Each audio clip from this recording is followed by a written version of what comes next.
We'll introduce ourselves a little, so you know who we are. So I'm Ginney. I'm a painter, so I'm the whale painting here and the cup paintings at the back here. So I came to Hahe almost 20 years ago now to be a sea guide, and I used to paint in my spare time landscapes and just anything really, and I didn't really have any direction, and I just painted away, and then eventually found that, which I think maybe we'll talk about a little bit later in the presentation. And I had a gallery for about 10 years, and that was awesome. I just painted flat out. I didn't worry about social media. I didn't do websites. My website was just a photo album, and that was it, with nothing else on it. Really badly made.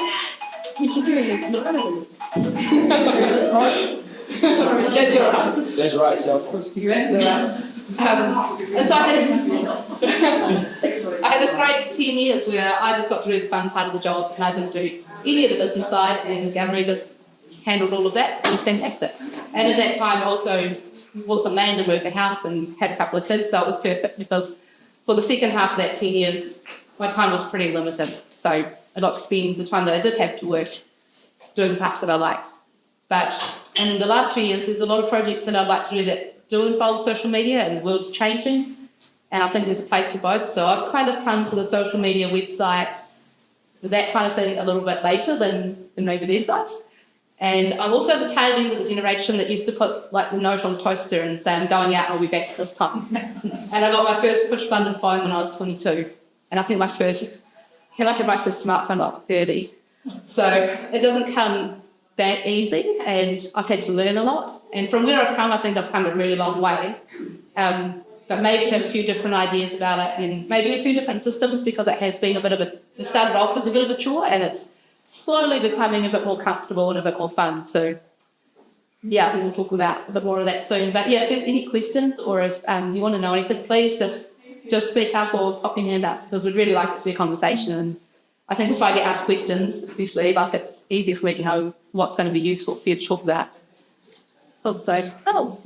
Hello, I'm Emma, and I do a lot of nature-based painting, so that's one of my pieces there, and then I've got another one down here. I love doing our bush scenes and beaches and birds, and and I'm quite interested in sort of the spiritual, symbolic kind of aspect as well. So I like to experiment with different things. I've been experimenting with earth pigments recently and making my own paint, and so over summer I tend to do a lot of exhibitions and markets, and promote myself around here when it's really busy in summer, and I do online things and in person, and I think it's good to have a mixture of both. And I do kids books as well, and I come from a graphic design background, so that's helped a lot with the kind of marketing side of my work. And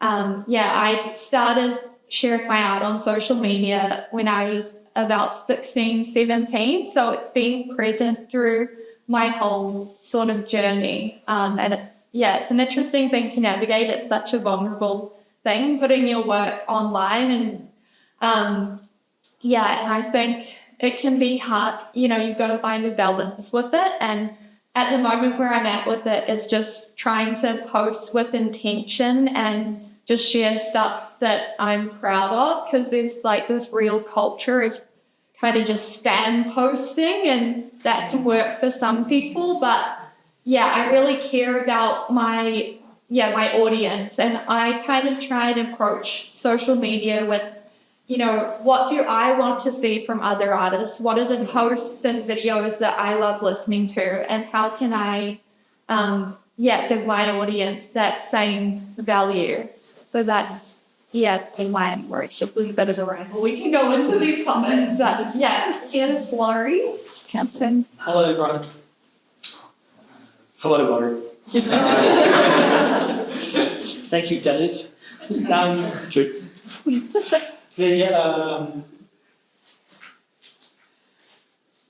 When I came here today, I noticed that the other presenters had brought their artwork with them. And at that point, I discovered this talk was about self-promotion and endorsement. I had not brought any of my own art. And since then I've been thinking about why that was a cunning move and the deep philosophy behind secretly not bringing it into my own work to show you that it's maybe even more powerful. I've been described as an enigma, which is, I don't know if I'd say a compliment. It's because you get described as something that's hard to know, and it, I think I find living it with myself, to be have exactly the same problem.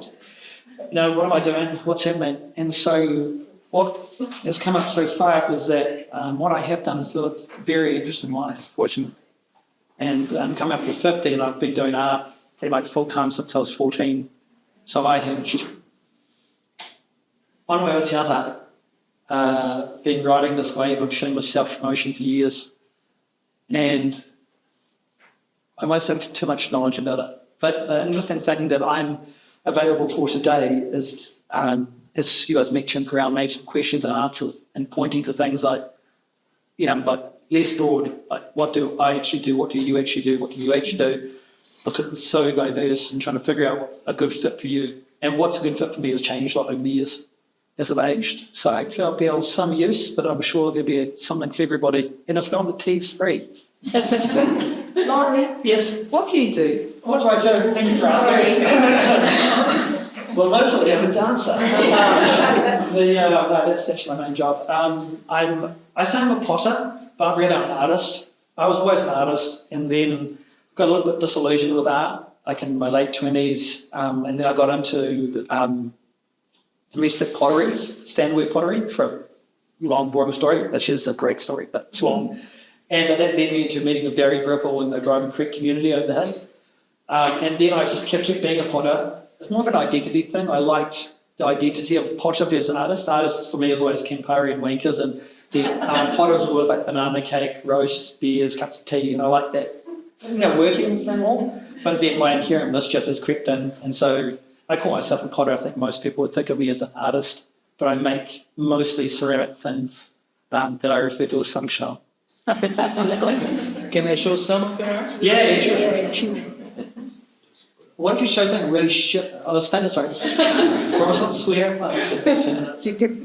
They won't be very shit, man. Yeah, well, thank God for the internet, otherwise no one would know what I do. The sculpture career. Yeah, go down. Let's start with something grand. Like this. Bruh. Boom. Yeah. Yeah. Clay or metal? Clay. Good. Yeah. There's all these things here from this last exhibition I had last year with Tim Mill. Did you do rich? I think it was kind of like a Macedonia. It was like it's kind of in a state of change. But, it was interesting. Anyway, that's me. See, I told you I've been at it for a long time. Yeah. That's on the shed at our old house in Mount Lamanui. I'm from Mount Lamanui. Yeah, good times out of my studies. Yeah. Anyway, that's the gist. You get the gist of it. Yeah. Carry on, sorry. I'm showing. Good question. Good question. Yeah. What do I do? What do you mean what do I do? You know what I do. Everybody knows what I do. You start your Exactly. Nobody knows. Sorry, Karen. This or do you want? I don't want. Jenny wrote this blog. This was, it was from a blog post I wrote a while ago, and it was something that I thought would be really useful for me 20 years ago. Just some bits of advice. And so, feel free to add in. But the first one was to take away the pressure to sell anything.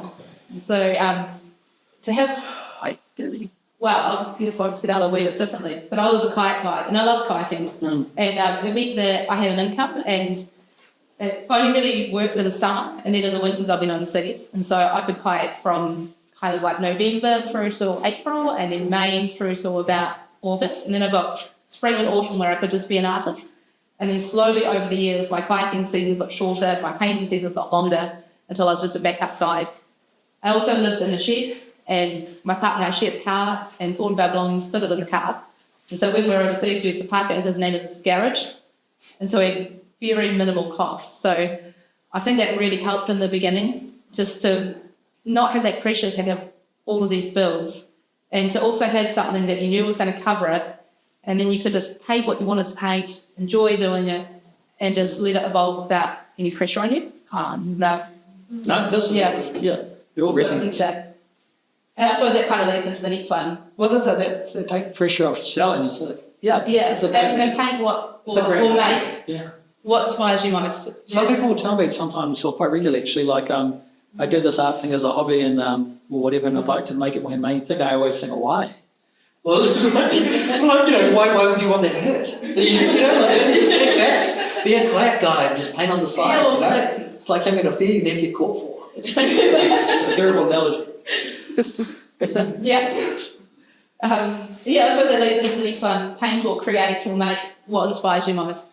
There's been a few times where I've thought, right, this summer I'm going to paint this because it's going to go really well for living in Hawaii, and I'm going to sell all these originals of prints and they'll just fly out the door. Never happens. But still got someone.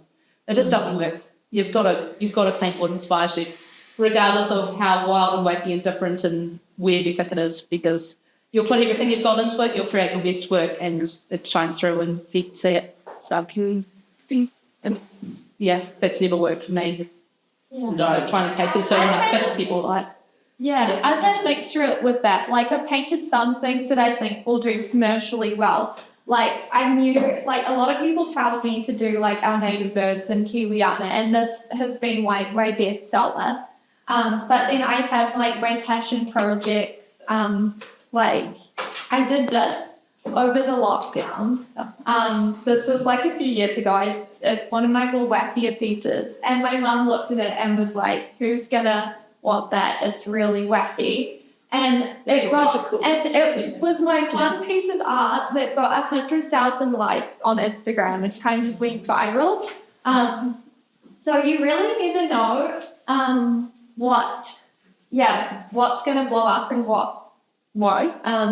Like some things, like because primarily I do landscapes, and landscapes are something, if people are around the area, they really resonate with, and you know that it will find a home because, people are so passionate. If you make subject matter that resonates with a big audience, then you're more likely to sell it. And it helps if you're passionate about what you're painting, because then you've got more of a connection and you can really engage people with it because you're obsessed with it.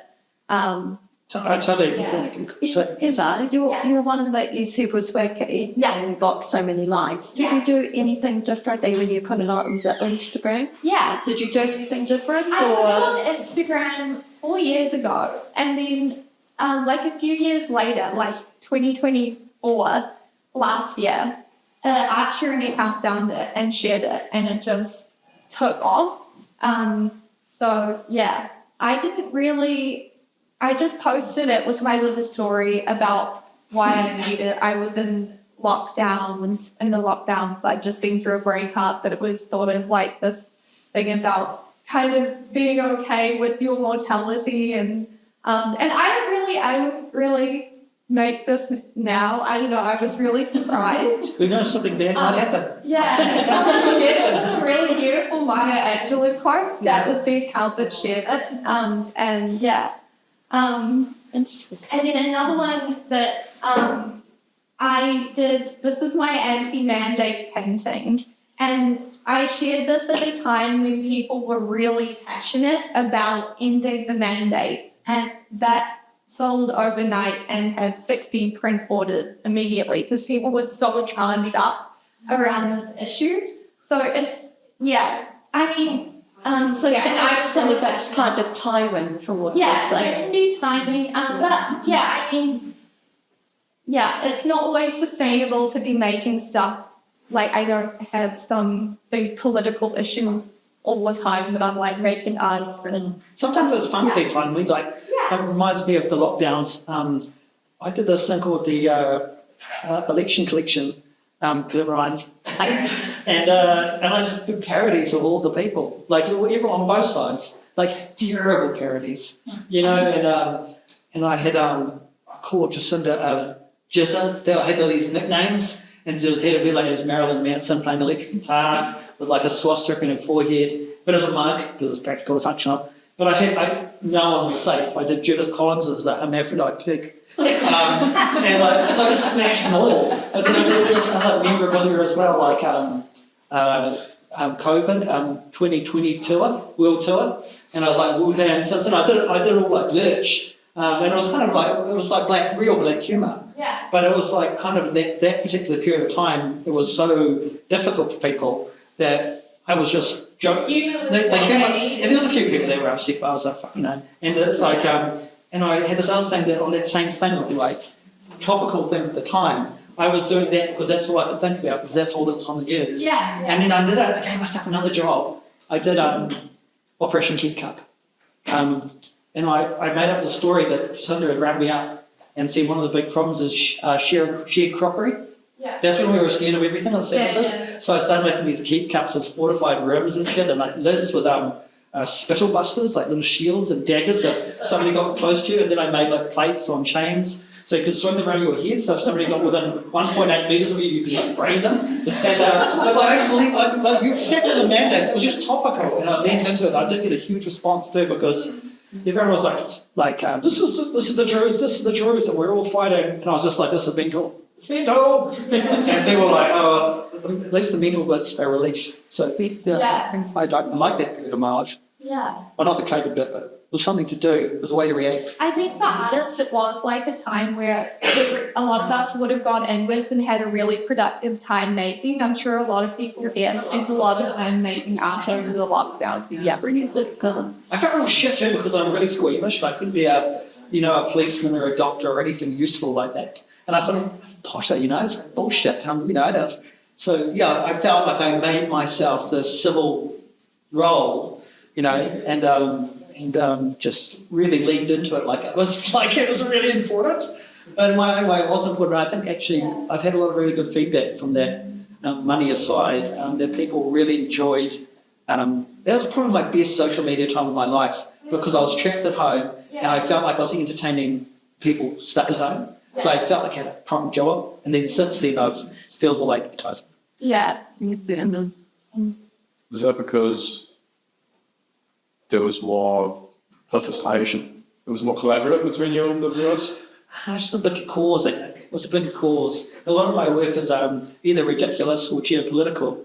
And the ridiculous was just ridiculous. It's a lot of fun. Politics is also... Yeah, the geopolitical stuff's like terrifying and hugely broad and contestable.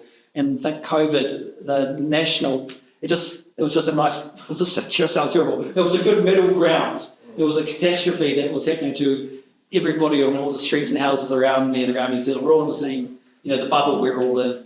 And so we were all in the bubble, like looking out the bubble and talking to each other. And I kind of, in that particular period of time, I found comfort in being like a jester. That was a COVID job. I feel that's natural to you. Yeah, but like this. Well, art should be a mirror to society, right? Yeah. And so it was a strange time. Yeah, it was a strange time. And I made strange work for it, yeah. Well done. Thank you. Yeah, that leads into that point of find the thing that makes you different. Yeah. What makes you different to me? So that's something my dad always used to tell me. So I would always go to Dad and because Dad had taught me a bit about painting. And he was all like the rules and getting it all right. And I'd have these times, especially when I was a teenager and just in the early 20s, like I'm just never going to paint like whoever it was at the time. Like, look at this paintings, Dad. Look at this. He's like, yeah, you're probably not, but that person's not going to make leaves turn into fish that then turn into waves. And, only you do that. Nobody else has ever done that. Well, I haven't seen it. And so he was always on about what makes you different. What's the thing that you do that nobody else does? Yeah. And, I think that helped me find. I've got two styles. This one's a little bit around a little bit of the stylized one, but either quite realistic like those ones, or lots of patterns and white swirly and lots of curves and things. And I think that was the thing that makes me different, is kind of integrating reality with patterns. Sorry, Carol. Yeah, remember? That's done. Great. Just going to ask questions. Yeah, Sorry about everyone else in the room. But so for the other two guests, what makes you different? So you'll maybe the medium, but I feel like I can show Taylor if you go onto my Instagram. That's to show some of my stuff.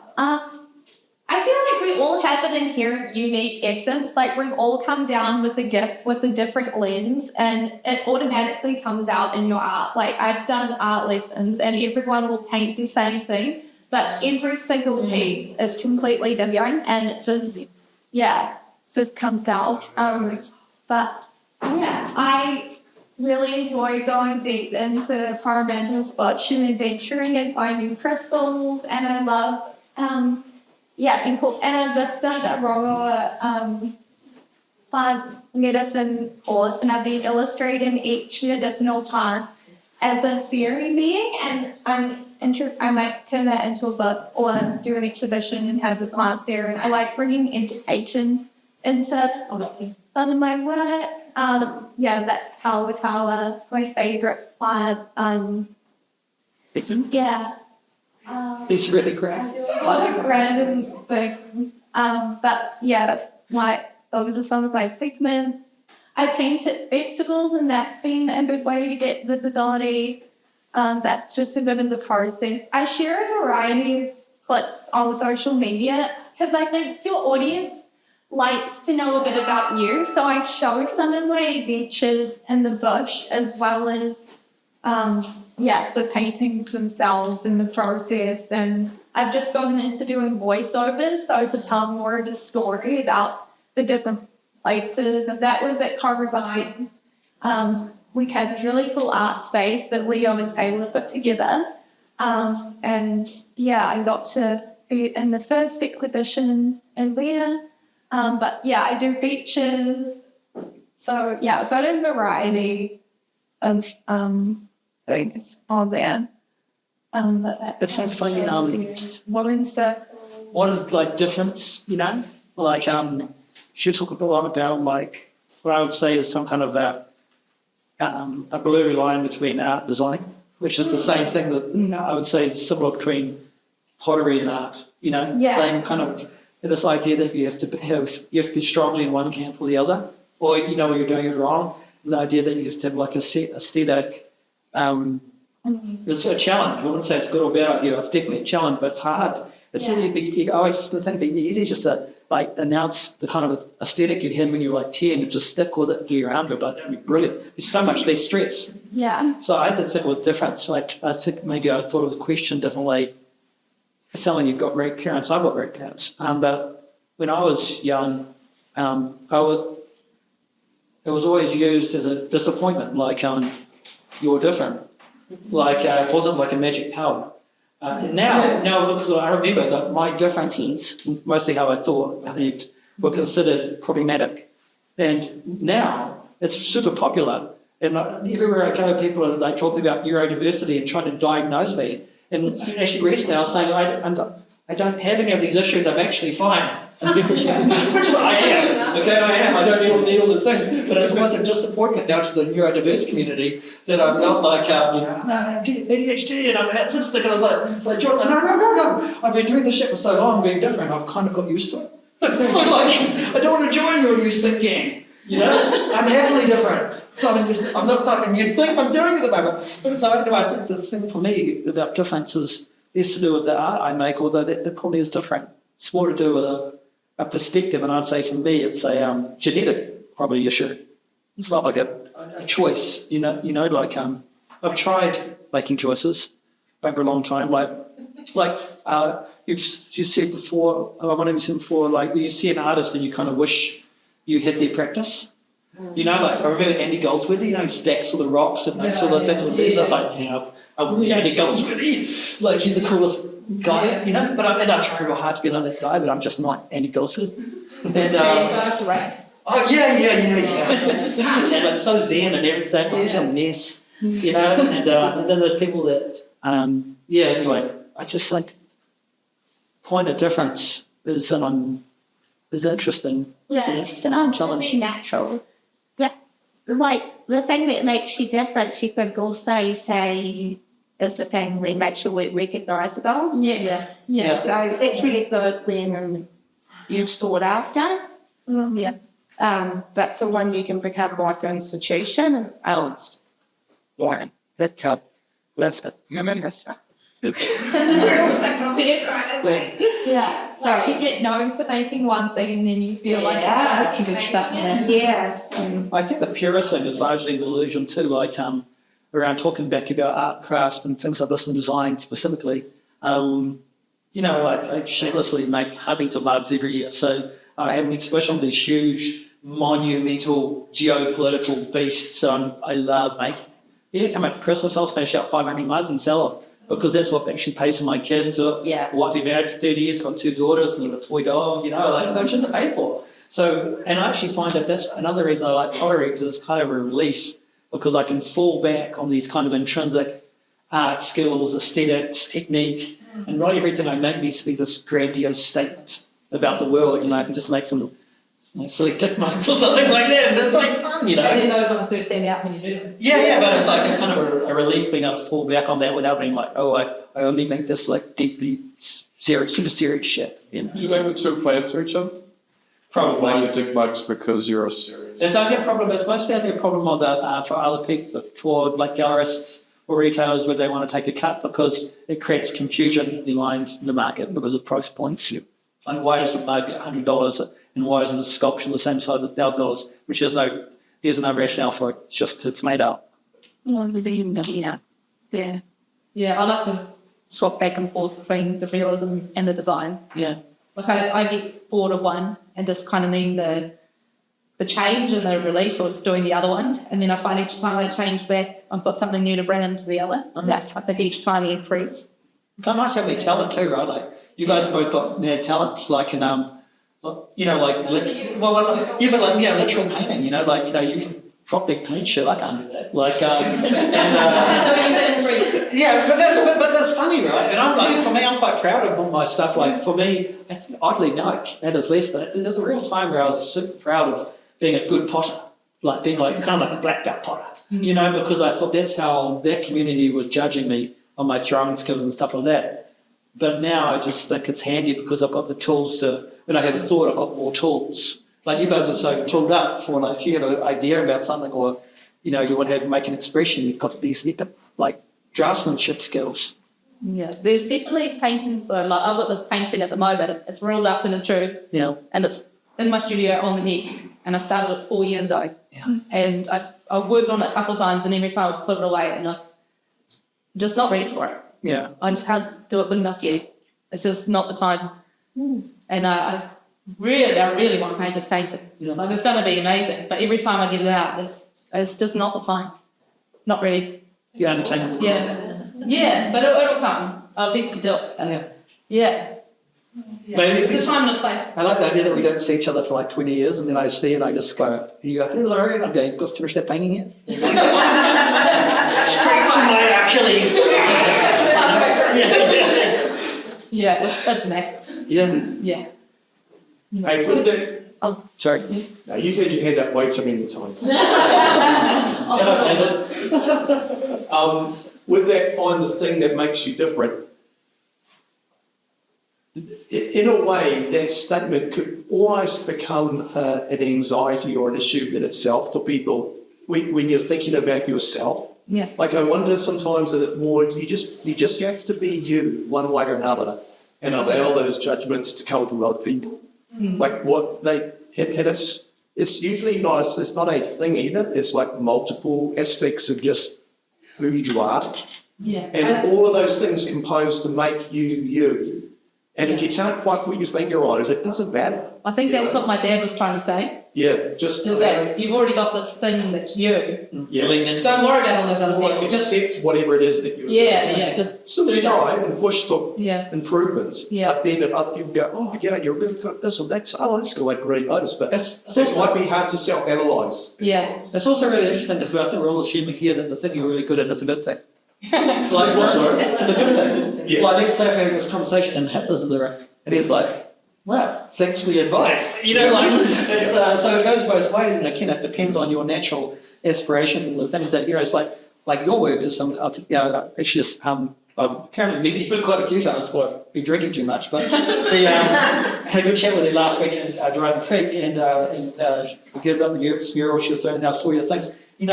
For you, it seems like you love going to the bush and seeing piwakawaka and all these kind of different things with the mushrooms and the growth and stuff like that. That's your authentic you, and it's just not me. It's the same thing though, It's like, it'd be inauthentic and perhaps almost bipolar. Oh no, bipolar's the wrong one. Bipolar, because you remind me of myself actually much younger and better looking. Sorry, Martin. I had a lot of opportunities when I was young, the mixture of design and art and making a living, because I've also done a lot of things where I've capitalised on things in a commercial way, done reproduction of things like that to pay the bills, and some of those projects have been surprisingly fun, rather than kind of like high-end, like serious stuff all the time. And sometimes it's nice, like I see you have to write a book. Yeah. And then you see kids read your book. It's kind of like you reach a whole group of people that are interfacing the art completely differently than in a gallery, which is a money thing. Yeah. Yeah. I remember the first time I took a series of work, and that was this really like different, swirly, like kind of pattern type work that I do sometimes. The first time I did it, I think I had 4 or 5 pieces together, and I went into the gallery and I was really nervous to show them because I had no idea what they were going to say. I kind of half expected the gallery ladies were like, what is this? No, we don't want this, because it was so different, and it was kind of the things that I would always doodle, but I never really painted, and that was the first time that I'd properly given it a good go. And it was some of my best selling work, and she loved it, and sold really fast and worked really well. And it was probably the most nervous I ever was bringing work into a gallery. Yeah. Do you have the feeling? Felt really vulnerable. After you make a few things and then up at one point you go back and you share, I've had this myself, and you think, we should make another one of those swirly paintings. But then you're like, but I really want to draw it out now. It's like, it's that battle between like, God damn it, the marketers put their hand up and said, give me more swirls. Yeah. And you're just like, I'm going to draw a whale. I can't have it. I feel a whale in this. Yes. I had this series that I just had to paint at one stage that was all about conservation, and it was like, and I was into surrealism, and it was like snappers with scales turning into 50-cent coins, and I was also, there was an octopus with a bottle of pirate ship and a tentacle, and they had all these big messages and stories, and they were like totally out there and wacky, and that was actually quite nerve-wracking taking those into the gallery as well, because I needed to get them out, I had to paint them, but they weren't sort of mainstream normal, and it's not what I normally did. But they all sold. It was lovely. So damn it, all the signals that keep going, whatever you like. Yeah. But then as an artist, as a mainstream, normal, isn't that why you get to be an artist? So you get to get out of that box, so you don't get mainstream normal like everybody else? Yeah, sure. Yeah, I suppose, everyone's a wee bit different, so And that's a celebration, and it's fun. Yeah. I think also too, it's really hard to understand, what makes sense of who gets what sometimes in the fine arts world, in terms of, let's say, an example is like an exhibition at like an art gallery or something like this, or like who gets to be in the Tate Modern or something, these big things you see. It's got a lot of it. That's who you know. As who you know and what marketing company you're with. And, but I also think some of it is just time as well. And I do think it's a waste of life to spend too much time on changing or being somebody else in the hope that somebody you don't even know will recognise your genius in the future. You might as well just burn through and do what you want to do. And it's very important to be a bit choosy about whose opinion you care about. Because everyone has an opinion in the art world. And don't base your value of your work on whether it sells or not. That's a really important thing. And my biggest mantra that's gotten me through the last few years is that every painting I do, every creation is a necessary stepping stone for getting you to where you want to go. If you have a pile of like unfinished or like failed creations, they're like an essential part of your journey. And so many artists, like incredible artists that you're seeing succeeding, will have those piles of like rubbish work, and it's just so important to keep persevering. And yeah, for me, sometimes paintings will sell like the week I share them, or they'll sell 4 years later, or they won't sell at all, and I'll have them in my bedroom. And yeah, it can just be. There's an ice cream picture. Yeah. Like under the woodline, the work the artist creates and then what you see. Yeah. My house is literally a wall of large sculptures facing the wall because they're too terrifying and my wife hates them. And all the sculptures that have been in all the big institutions of New Zealand that no one bought and none didn't go to any of the collections because they're too geopolitical. They just tell me that they're like, we can't. This is a nightmare to try and get to a collection, you know. And so they're just lying, like the dead terracotta warriors, and they're all facing the wall. My wife thinks they're horrible, and so they're kind of long-term mold storage. But you know, but if you were to, if I was to say what's my best work ever, the best stuff I've ever done is all facing the wall in my house. Yeah, difficult, right? So I'm not, wouldn't be judged on it. And then for me, the assumption would be if you look at most stuff. Like even some of the stuff we looked at earlier, and I'm like, yeah, okay, again, is it better? Yeah, I've got all that shit, no more. You know, so I'm like, you know, mostly I've got my mugs and my cups and bottles and small scale stuff. It's very difficult in New Zealand, you know. You don't want producing those? No, I now allocate a certain amount of time every year to go back to this first point. So I save up to give myself time to, if I want, and share some more difficult ideas, and then just. But I've only done that in later life as a way to make sure that I don't give up, because just feel like I end up being late before one, which probably brings us right into social media. Yeah, I wanted to chime in and say with the takeaway pressure to sell thing, if you're doing like your day job and you're wanting to have a break and have that time to make your passion projects and take away pressure to sell, artist residencies are a really good opportunity for that. And we've got Dragon Freeze that offers residencies, and there's a few different spots around New Zealand and overseas that, I know a lot of artists that have really benefited from having that time completely away and immersed in like an intentional state. I think it's a Facebook page. Oh, but New Zealand, yeah. Oh, Yeah, there's. Yeah, oddly, I read the thing. I volunteer on the. It's a charity. Drama Freak is a charity, and I volunteer on the trust there. But I get to read all the bits that people write. The 200 from the people who write after they've been on residence. So I don't choose the residence, but they after they've been there, we get people to write like a one-pager about their experience, and it's surprising to me how many people have the experience. It's very seminal for a lot of people. But how many people write, I'm so glad I got to be an artist or a creative person for 1 month. Everybody agreed I was, and anything I made, everyone said, good, it's great. And then but at the end, I've decided that I just want to carry on with it being a second thing, a hobby thing in my life, and I want to pursue these other things in my life. And a lot of it, I think, has got down to do with mental health.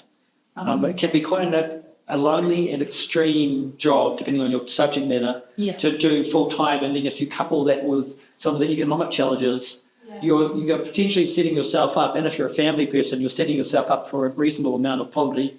And so the Drama Creek was interesting. It's quite a few people, they came, they thought, I'm going to do a month. At the end of the month, I'm going to sleep off on a big like, hang on, I'm going to start the thing. And then I'm like, nope. I've been with my music for a month and now I'm out. I just want to go back to my normal job.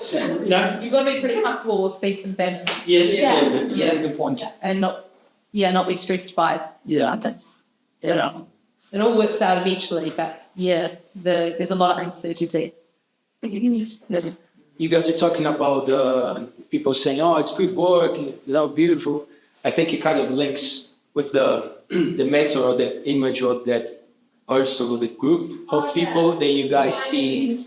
Yeah, can you guys just tell us a little bit about your own experience with having that person or those people in your life? Yeah, I've got a lady, a lot of people here will know Susie, Susan's Eastern from the Hunted State. Yeah, so I knew Susie's work, and it was when I first started painting full-time. And for once, I wasn't working when the art exec was on, wasn't out kayaking, and I saw the signs, and I didn't actually know what it was. And then I walked around and I saw Susie's sign. I was like, oh my gosh, I know who this person is, and she's right here. And poor Susie didn't get a choice but come back to my house and look at my work and waited for her. And she was probably exhausted. That was probably the last thing she wanted to do, but I made her come round. And became friends, and then she's become that person for me that I would send her, I still do, send her a photo of my work. But Susie, I'll start, what do I do? Why is this not working? And then I get all these whale videos back going, well, watch what the fin does.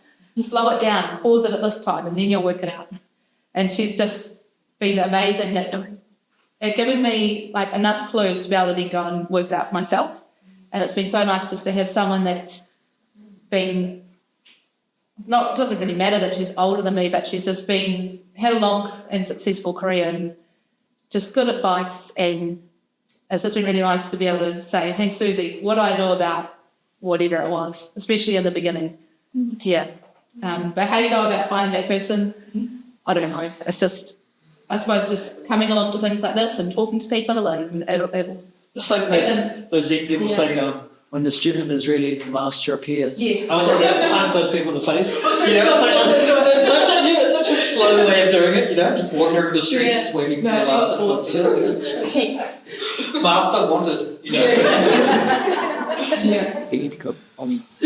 Where do you have someone? I feel like I haven't really had one specific mentor. One thing, because I've grown up in the internet age, and I just got obsessed with watching all these different art YouTubers, and anything I wanted to learn, like anything specific, like how to paint clouds or how to start your website or just anything, I would search it into YouTube, and then I eventually over time found specific people that I really resonated with.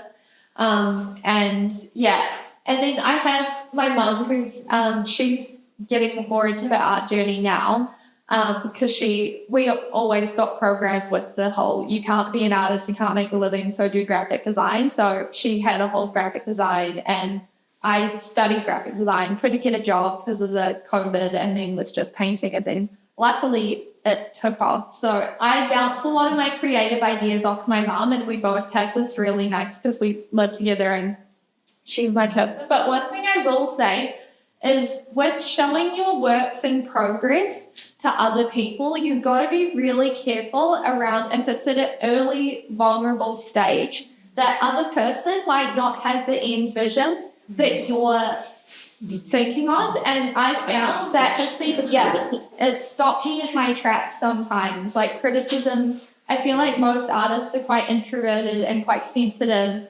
And you've got to be careful not to disrupt your creative process too much and kind of feel intuitively into your vision and be okay with, it can be hard when you're investing so much time into a specific piece and you do want to know, is it going to be worth it? But sometimes you just have to take a risk and, not let someone, weigh in on it and disrupt it. Because, Like, deal with those comments. My husband's most common comment is, some people like that. It's like 90% of it, and then every now and then it's, yep.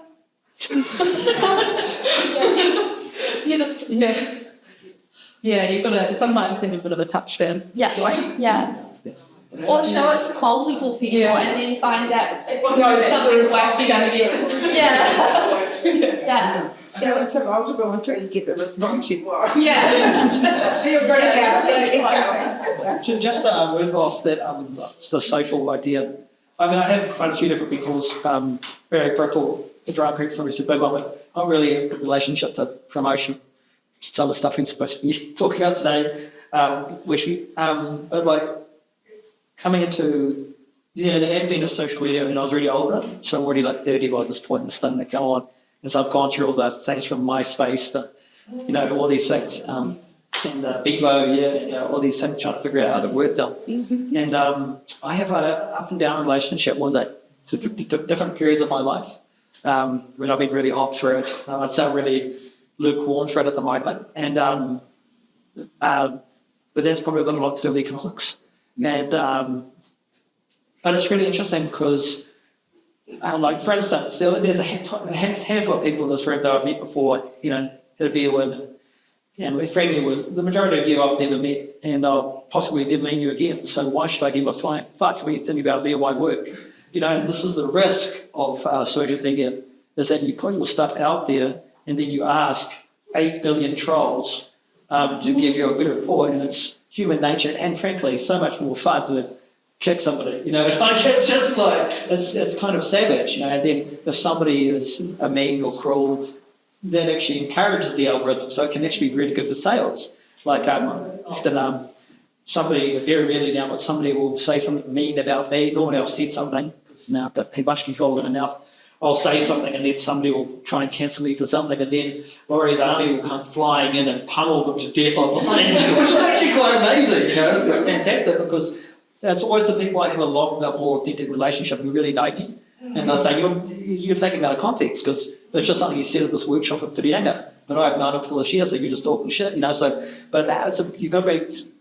It's a dangerous thing, I think, with social media, and the way I think about it now is, almost paranoid about why I engage. And so for me personally, two reasons I engage is because I don't miss out on what my friends are doing, just do the fun stuff.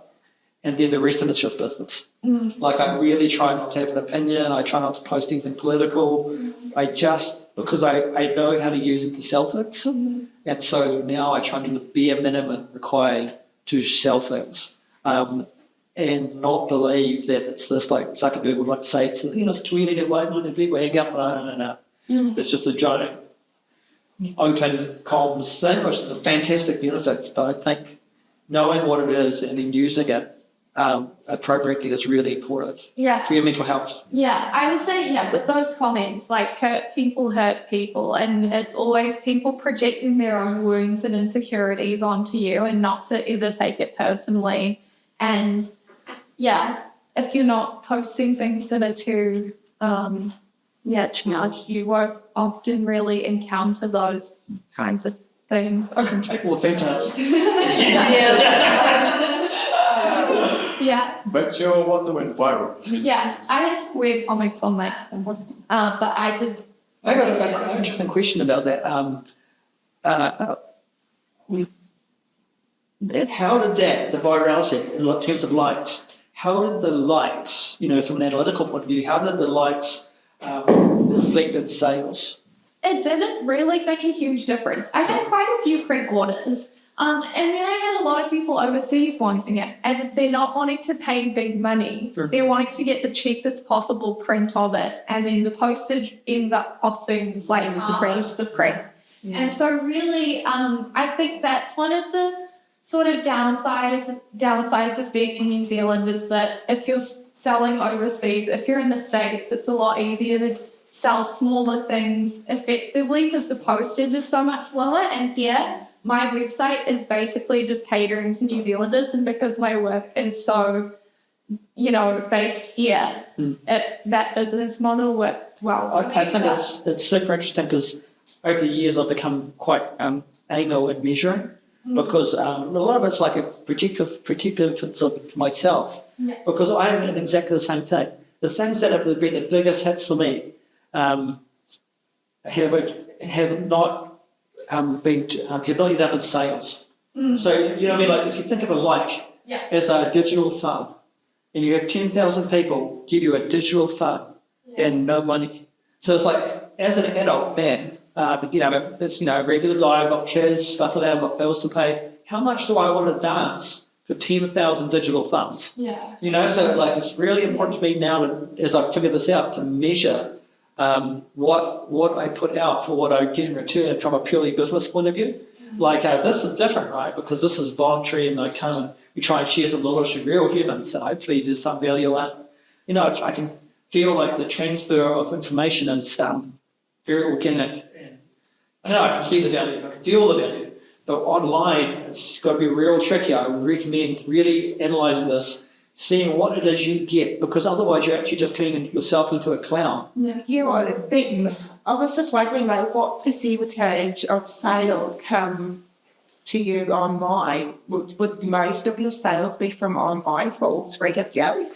No, for me it's like 80 other, probably 80% from in person or depending on, depending on for me, even like in the winter months, I'm not selling that much online. Like it's just all around summer when I'm doing my exhibitions and markets and I think a lot of us feel really elevated with the whole social media and being accessible to buy online. And perhaps we put too much emphasis and worry about it, because if you guys are doing this and are really good at it, you're only getting the small percentage of But mine's 93%. oh wow. Online. Yeah. Yeah, 50-50, yeah. And so I've transitioned to almost full online the last 8 years. And the reason I did that is because I was getting disillusioned with my gallerist taking 50%, which is a lot when you're paying tax and GST and what you had to show on top. And I was also getting a little bit jaded at the time from human interactions, going out for dinners with collectors and stuff like that, I would never buy anything. So just like, I feel like a gigolo, and so... Can we think that works for you though, because you've had quite a long career already? Yes. So you've already had an audience. Yes. And seen your work in person. Yeah. And seeing you in the galleries and you've had that. This is my number one tip for today. If you take nothing out of this, if there was one part of my business, which is a business, the business of making and selling art, and this is mostly, I call it is a business because I have dependents. It has to be a business because it feeds people. My number one takeaway for all of you is my most precious business asset is my email list. My email list transcends all of my social media. If I want people to buy shit, I email them and I say, yo, what's up, it's Laurie. I've been making these turtles. They're really cool. Check it out. They're available on Wednesday. And people have been buying my shit for 30 years. My real fan base. People who have supported me time and time again. And because I do it through Shopify, so I know who buys what every year. I can create rewards for those people. I can remember to say Merry Christmas. I can remember to say Happy Birthday. Email gives me all that. And no one can take my email away from me. Yeah. Whereas if you think of all these sites where you see, Can I go? they can just turn off. They can just turn off, or they can, someone like me with my content, and I'm on my last warning. I can just be blocked anytime, and then I can have 100,000 people on Instagram, and it's worthless to me. Yeah. Do you manage your own stuff or your own? Yeah, my wife helps me. Okay. Yeah. Because it's work too. It's fun. Yeah, it's real work. Yeah, my wife does all the admin, and it's probably, it depends what we do. It might be 10 or 20 hours a week, plus that, including packaging. Do you think the email system, like you call it, Yeah. works? Does it feel more personal, or you just naturally stay in touch with people who are more drawn to your work? I try not to spam people. I think I try and make a real effort to connect with people and have long-term customers. And I don't really see that much spammy stuff. And so usually when you get an email from me, it's $400 a year or something. So it's not like I'm getting whacked every week. But that fits the kind of work I make in my pace. But it's like, and also I write them so it feels like, like a letter from Laurie. I'm like, hey John, it's me, Laurie, what's up? How's the fan? And so you can personalise things. But then I've got, this is a fun fact, sorry to go on. I have just over 1,000 people in my core email base, of which just over 60 people make up the enormous amount of my revenue per year. So I only need 60 people to support me per annum to make a living. And so if you say to yourselves, I need to have 10,000 likes, I need to have this, no you don't. You need to have 60 humans per annum to buy something. True. Good. Real fans. Real facts. Real fans. And to get there, my strategy is don't be a dick and don't send people shit they don't want. Do you think they just like the stuff you make? Yeah, definitely. Do they follow your career? Is it part of that? Both. I think it's the person. mind the hunters as much as the artists. My oldest customers seem to really like that I haven't given up. It's a recurring theme as I get older. They just like that I'm fucking out there aging still, you know. And then the newer people, they start off because my work's quite polarizing, aesthetically and content-wise. So it's like you start off, you're either interested or you're not, which is helpful. And then people become fans. And ceramics also has a real history of collection. So especially small work, you know, a lot of big work collected hundreds of my months over the years. So there was my month interest in it. Do you on rough gauge of like age demographic? I mean, I don't know anyone in my sort of age group, but why not? You know, Yeah. like it's Yeah, so mine skews female, like 75%. So sport one of your alien. Yeah, But they sell it really fast because you've got a really good strategy of just dropping everything at once, and your pricing is like $80 to $90, which is affordable for like younger. I would say this. Do they sell out or do they appear to sell out? And just they Listen.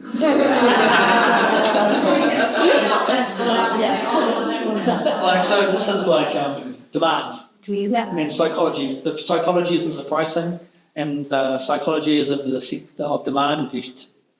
And then, you know, part of it's performance, right? Interestingly, on Instagram, my most liked videos are not about my art, they're just me talking shit, which is hugely frustrating because I know how to say it. Yeah, as well. Like so, sometimes my bush feed reels will get as much as my art sharing ones, and it shows that. But one thing I will say is, even though I said I get, you know, a smaller percentage of sales online, having a strong online presence and a beautiful website, I think that. Because I get people saying, they're like, oh, I found you online and I want to come up to your studio and see this, and this. And then they come up to my studio and then they buy it. So that's like an in-person sale, but it's kind of influenced by the online presence. Definitely, and I just think it's like a basic website, like super basic website. It's just a nice ownership thing. It's a repository of all the stuff you've done, and you're a way for people to contact you. Yeah. Also, too, when you get really into social media, what's astounding to me is I'll be doing something, and then I'll send, you know, I'll be excited, and I'm doing a show online, you know, sending it out in the world, silly little links and things. And then I'll send out my email list, and the response back from my email list was, they haven't seen any of this shit. Like, none of them are on Instagram. I'm just assuming you're on Instagram. You know, like somebody said earlier, like, you know, what do you make? Like, I just assume you know how amazing I am. Like, why do you give a shit? There's 8 billion people in the world. There's one weird potter. You know, so it's like that website gives me a repository, like literally a home base for all the things about me that I own, that no gallerist or thing can take off me. And then the same with my email is that I can literally, you know, print that off on a piece of paper and change countries. I still love it. Did you say you work for this 20 hours every week? Yeah. For your motion? Yeah, that's like that's average. When I do a big sale, it's a lot more. Yeah. But that's a full-time job, you know. So, That's affecting the stuff, sending it to it. yeah, that's like over 1,000 objects a year. Eliminate. What's worse things? I started an email list started last year, but kind of actively using it this year. Yeah, I think it's got maybe 200 people on it. yeah. And I felt like I've got a website that I've got to like keep up to date and do, and then I've got Facebook and I've got Instagram, and then I've got a newsletter, and it just felt overwhelming, like all these things and how you get to do all of it. Mm. And I don't know if this is what you do, but I kind of went, oh, hang on a minute. I can use the scheduling tool in Meta. So you can write your posts, you can schedule them all, and they go to Facebook and Instagram. So it's kind of one job combined into one, because I don't have, like, I'm doing it all. Yeah. And that is a lot of hours. It's so much time if you're going to do it And all. it's super not art. No, you don't think it's hard. No, it's running a business. Yeah. It's running a business. And often as artists, it's not part of the job that you're even taught how to do it. One of Or passionate about. One of the first things I get from other partners all the time, which kills me. Like, I'm going to put my pots online and you know, blah, blah. But, you know, I don't want to have to rack them up and post them. So and it was like, okay, so you're just going to stay working at Foursquare. Like, you know, just don't tell me. Like, because, you know, there's so many unglamorous bits, you know what I mean, that are part of it. It's unpathetic, actually, as I've got older, because it's really cool if you can pull it off, and it's not without its challenges, and there's boring bits, lots of boring bits. Yeah, one add Yeah, I thought, Why should yeah. we come to talk to us? But also, Yeah. But what I discovered with the newsletter is that I've written all these posts and they're all scheduled in and they're all going out as they're going out. But the newsletter can just be like a collection of all of those posts and like an update and a more personal letter to people to say, hey, this is what I've been up to, because like not everybody sees all of your posts. Actually, hardly anyone sees hardly any of the posts. So often that newsletter, even though all those posts have been on social media, they haven't seen that, or they might have seen one or two things, but definitely not all of it. Yeah, yeah. And so you're not having to repeat the same job over and over. You can use your same content and put it together in a different way. Or I'll send it out in the newsletter first, and so the newsletter list will see the new work before it goes to social media. So you're not kind of having to recreate the wheel. How often do you guys do an email Depends on what it's doing. use Like sporadic. Sporadically. When you've Totally got new work. like 4 times a year or more? Well, this is the first year I've done it properly, and I think I've sent out 6. Yeah. I started strong this year and then it take off because we had some.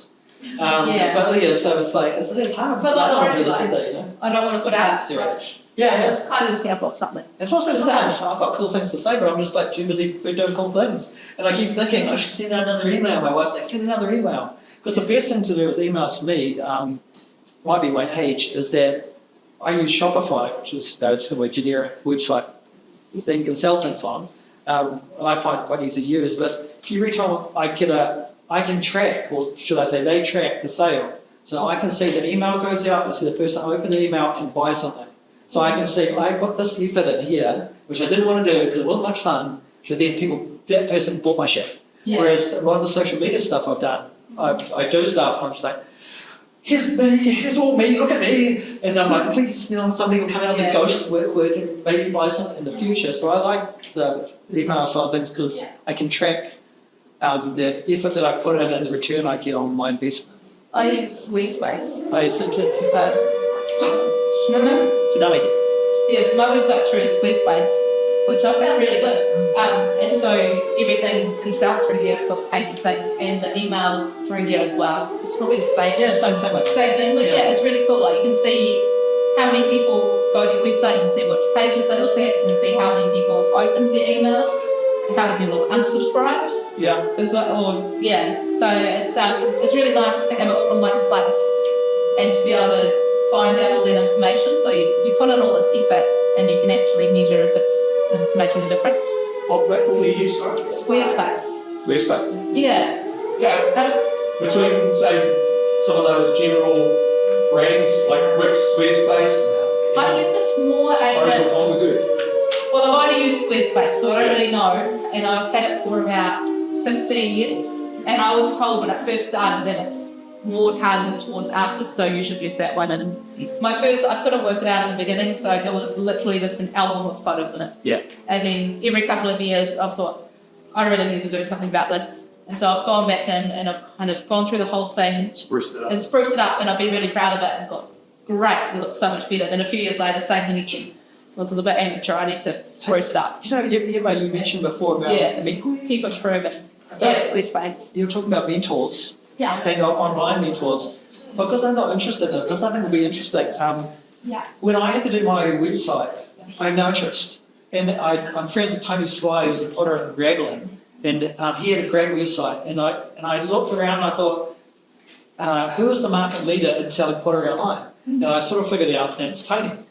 And so it was helpful because I know Tony and he's so to make. But even if I didn't know Tony, I just ripped his website off. Because he was on Shopify too, it just says at the bottom. Yeah. And then it says, You can turn off powered by Shopify. yeah, but it says debut as well. So I was able to I didn't have to be an artist about the website. You know what I mean? I just was like, I need a sales tool. Yeah. Who's the market leader? And then luckily I said to Tony, Tony's just like, yeah, I use Shopify, I use Debut. And then even when he's changed, and he just tells me, I'm using this now, it gets better returns. So I'm not like, oh, it's got a blue background or a white background, I'm going to live and die on this background colour. If the market leader tells me that sells more pots, I'm just changing the blue. Yeah. Because I don't care about that. I just think that's the sales tool. And I think this is a key point about the difference between being an artist and making art and making money. Sometimes I personally find it much easier to deal with I pretend I'm Jekyll and Hyde about, because those two don't get on real well for me.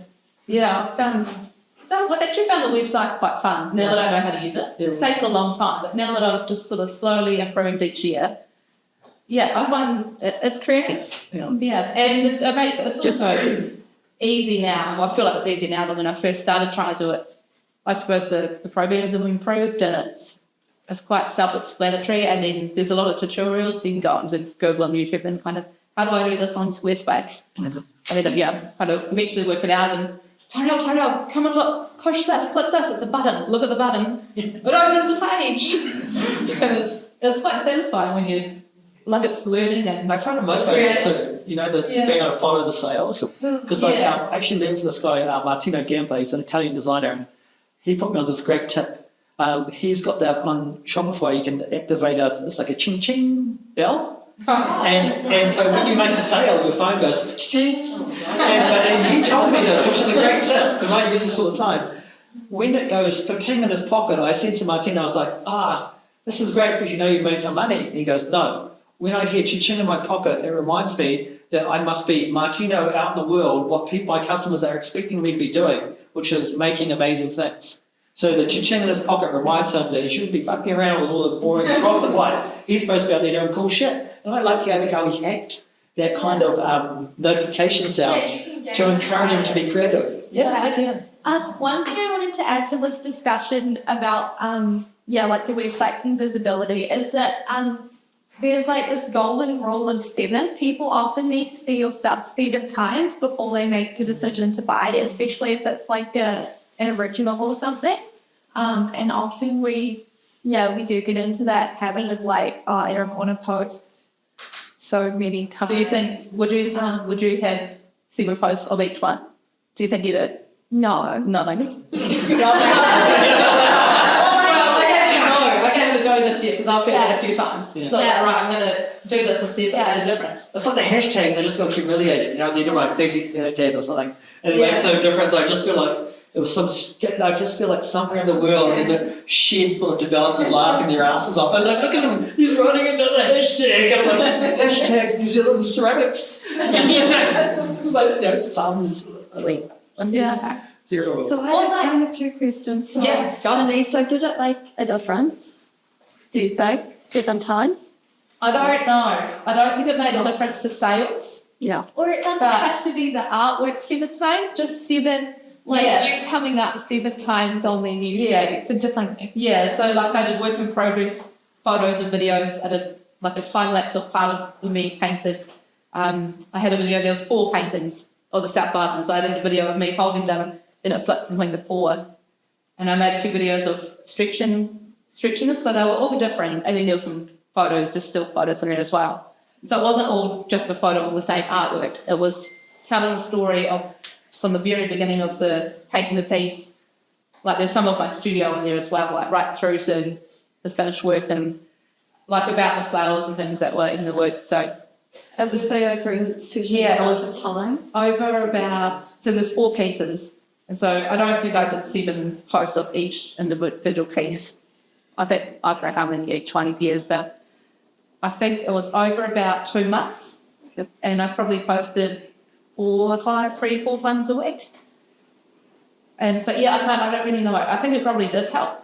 I don't think it made a difference to sales, but I think it probably did create more engagement. And then, I don't know how many of those people looked at my website or would look at it at a later date or showed it to a friend or come back at another time and buy a print.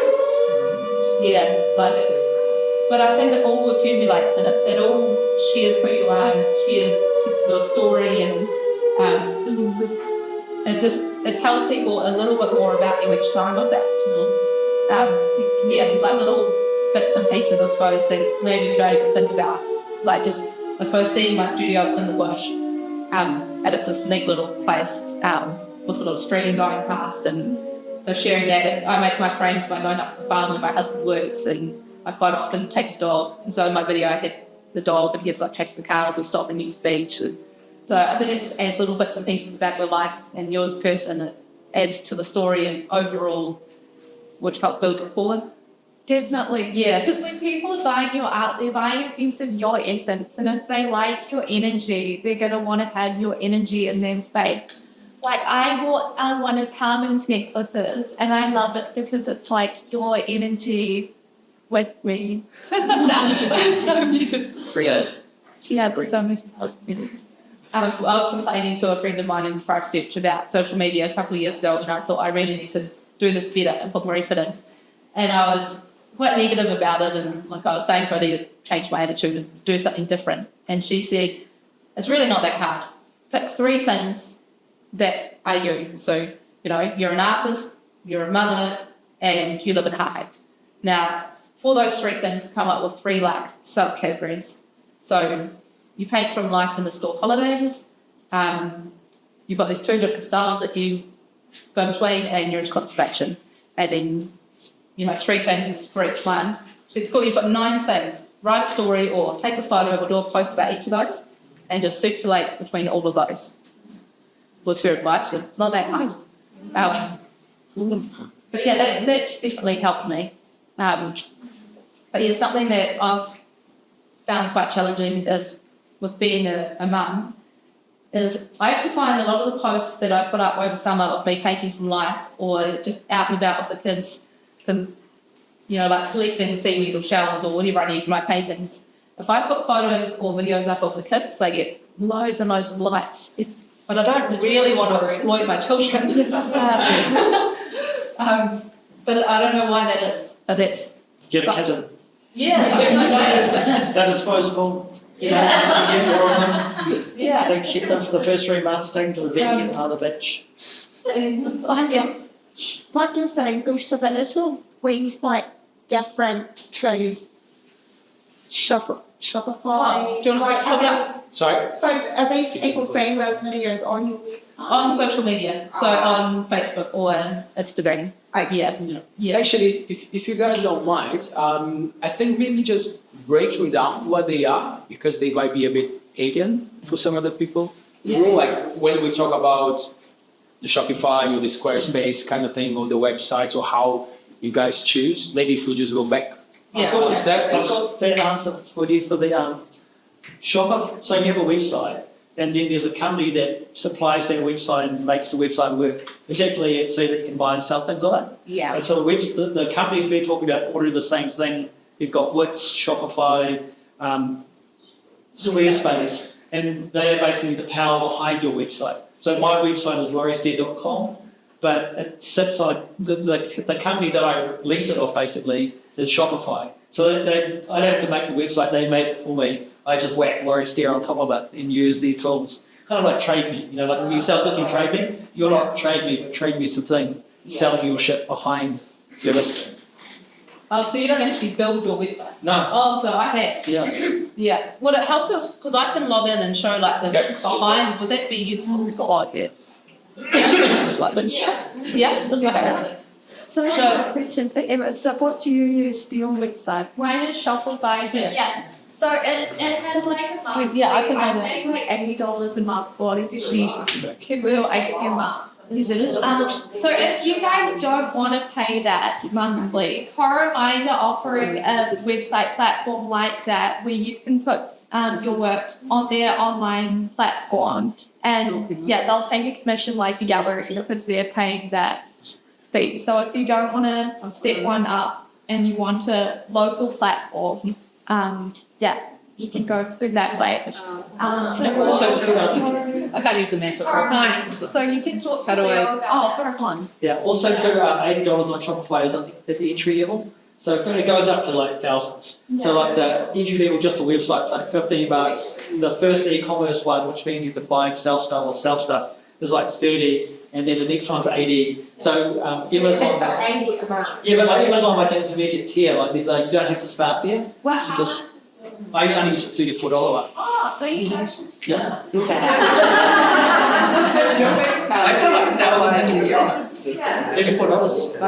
$34 So you would just stage for a month. But then I can sell literally thousands of things on it. Is that an e-commerce site as well? Yeah, that's an e-commerce Shopify. Yeah, most of my domain was for that. So I You also have to buy to different ones. Yeah, I've had my domain for years. I have to pay every 3 years though. So I'm Laurie's. What's that? Yeah, but yeah. I'm Laurie's Dear, so like lauriesdear.com, it's not like a highly contested name. You know, like if you want to call your website like paintings.com, you're going to get trouble. But you know, so just use your name or something. Nobody else uses that domain, so that checks well. I see. Yeah. With a penny of you, that's on like a shared website, right? Easier than ours. Websites.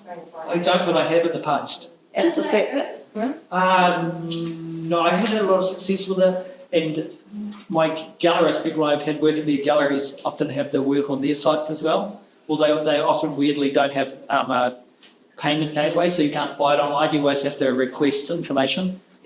Most people find really irritating because you're used to just buy now. Please. Yeah, that's largely why I did my site as well, because I already have the customers. Can I just ask you probably a really naive question? You guys have got like Shopify or as your website. Yeah. Are you using the social media to direct people to right? So your website is not really your social media tool? No, so that's pretty much how I view social media. It's marketing. That's kind of it's telling people about you and your story and who you are and what you do. But the idea is to hopefully get people to your website. Yeah. Or you do that through social media. Yeah. And so not every there's you know like they find out there's like some percentage you need to do so many posts per sales post or a directing people to your website post. I don't know what the ratio So is. your website really is just your shop. Yes. And your social media, your Facebook. So like you can think of it as like you're walking down the street and your social media is there's all these shops and it's everybody's social media. So you're trying to capture people's attention at your shop front. So hopefully they walk in the door, which is I suppose going to your website to have a look. Yeah, the shop for me is always the bank. That's the website, and it's about ownership because that's where my email database sits. Yeah. That's where all of the talk, like even this talk, all the various other things I do. That's where like people say, like some will come up say Christmas, and somewhere you might see something online and it'll be like, oh, Laurie's Christmas bug sale. And you go, hi, I saw that dude talking Vinny, and then you look on there, and then you're straight into like a shop, happy experience. You buy something, it's super easy. It gets sent to you with a little note saying thanks. And then from there you're now in the system, and the relationship I can control it. And so I did get the shits with poor service for my customers, working with gallerists, and I not having people would buy my stuff, and I had no way of thanking them or reaching out to them again about the gallerist. So for me, my web page is bank because there's no commissions on my web page. All roads lead to there, where I have the control of my customer service and no commissions. So it's just, Can I just ask a very specific question about that then? Like we create stuff in glass, so we make glass things and we sell them to markets. It's great, works really well. But we've also brought in the raw product from Italy, so we've actually bought the glass rods and Italy. So would you market that the same way through social media to steer them to your website? yes, Yeah. definitely. Yeah. I've literally done twice now. I've done promotions with clay manufacturers in New Zealand, where I've said, here's a sculpture I've made, this is the product I made it with, now available in a limited run over here on my website.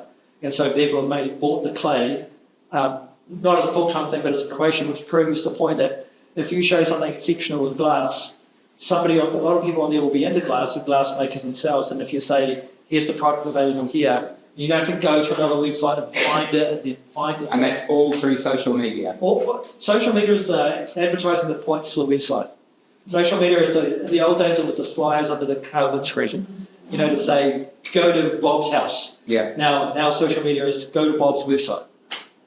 Because for us, like we're of the older generation, like it's so much harder to get into that. And we've got no young siblings or families to help us out, so we're sort of stabbing in the dark as I something. It's getting remarkably cheaper and cheaper all the time. Like I think in the next couple of years, it's going to be crazy cheap. Barriers coming down because of all promotion, and so I think a really good investment is getting somebody to help you get set up.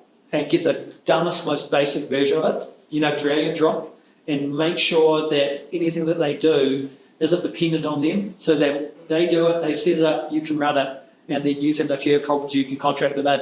But don't do anything which a lot of these sites have, where anytime you want to do anything, you've got to pay somebody to look your picture up. But it's worth, when I started my Shopify account, it was so painful. It took me about 2 weeks. I wrote a horrible note to myself. I'm very good on goals. I wrote this horrible note to myself that I got at the end of the year. And I read, oh my God, I've done everything for the year. And there was this disgusting note to myself, and that's how I oddly am good at telling me what I would have done, why I didn't do my website, why I was such a fool, why every year I put it off, and I decided to make myself do it with the YouTube tutorials, and I asked for help from other people, and I got it done.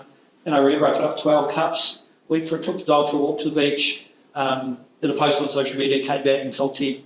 I was like, why did I do this 10 years ago? Group driving around the country with banana boxes, doing mugs at cafes, It's painful, but I think necessary.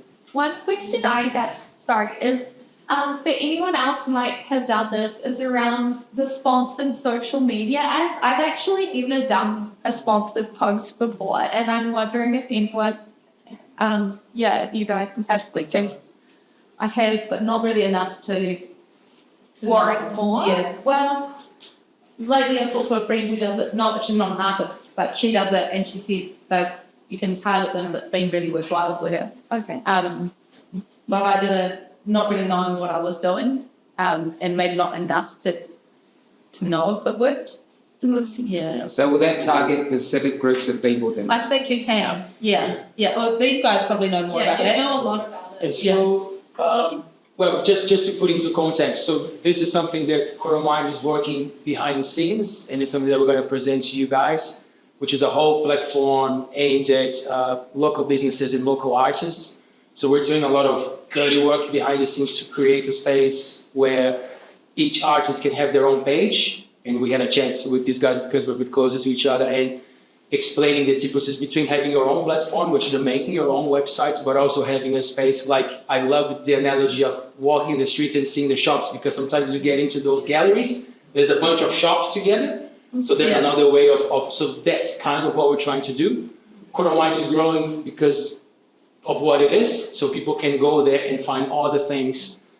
They'll be great. But going back to the ads, you can be very specific. You can be very specific. So who finds the information where it's supposed to go to? So because everything is already, when you are on social media, they already have all your data. So you become a number, obviously, and you tick a lot of boxes. So you know that you're male, you know what to do, you know everything about you. So when you go and put an ad and you put money into it, you can say, I want to target between 30 years old and 55 years old. I want to reach more Coromandel, but more North Island, or I want to go USA. So you can be very specific about who you target. So like Laurie, sorry. That's right. He would target potters then. Well, it depends who he wants to sell, or it depends who he wants. Because that's the thing. Who do you target? I can tell you exactly. When I use my social media, if I do those posts, I target females between the ages of 45 and 60, because my website data set has told me that that's my biggest customer base. So I'm targeting more people the same that have already expressed interest, which is not, but then I'll go for like homewares, home decor, hobby groups, interest in arts and crafts, because all the potters I know can't afford to buy my pots. So I don't advertise the potters, because they're not my customers. Right. It's, How does targeting work? targeting works in a whole baby layer. Do you want to explain? It is a trial and error. You have to start to combine things that you like, things that people like your stuff. You combine it, and then in the end of the campaign, you see how many clicks and how many returns you had. Then next time you do it, you get the ones that work and change a little bit. So you start to try until you get the good numbers and returns. But get to a point that like if I put $100, I will sell one mug or whatever, so then you can start to scale. By the time you're putting less than you actually make, then it's when, okay, this is the combination that I should be putting money in. And then you just start to put the money in that combination. So the more you do it, the more you can see the type of people that Yes. go to your website, Yeah. and then the more you can target specifically that group of people. Yeah. You're saying? We make a lot of things like promoting the magazine and articles. Sometimes I put like $20 and I know that they have any return, like, so I know, okay, next time I have to do differently.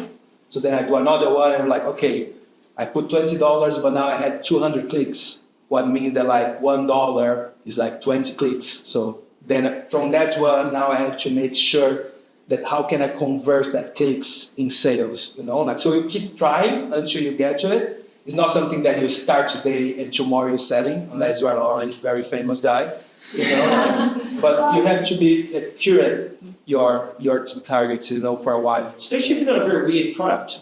Like if you're selling beer or Coca-Cola or something, it's easy, but kind of the weirder your product is, the narrower your market is. And that's why your customers are super valuable to you, which is why I try and treat them as well as possible because, as I said, my work is polarizing. So if you like my work and you buy my work, you're like gold to me. I remember your birthday and I send something to Christmas. Those things. So what you're indicating is that if you pay for these additional advertising to meet markets, it's beneficial. So yes, and so I can find the type of person statistically off my website. That's my Shopify does. And then say, for instance, like if I say on a social media post, I'm looking for females in the North Island of New Zealand between this age group who have an interest in ceramics. Instagram will go and find anyone who's scrolling, likes ceramics, who buys stuff through Instagram, stuff and they will find all those people creepily and show them my ad. And if there's another person out there who likes rugby and drinking whiskey, they will never see my ad. Only the people that... And you're paying for that. I'm paying for that specification because creepily the social media company already can find the people that have the interest I'm looking for. And then it's just a matter of how to set of fiddling it to get the right balance. So you can pay for that ad, for that specificity. Can you not have that specificity just on post it? Can you? And that literally becomes a sponsored post if you do that. Right. Yeah. But then that's also like that. Trying to tailor your social media around any enormous markets. It's very difficult, probably very different for you because a lot of my content gets blocked anyway because it's quite hot, the content. So Really? Yeah, I can't send stuff. I just know I see it because of this hot content. So it's It's got like nudity in it. No, more like geopolitical stuff. And so it's depending. Like anyone who runs these publishing houses, they have an opinion at a political position. And if you differ from that, they don't. And also, it's all advertising, so they don't want.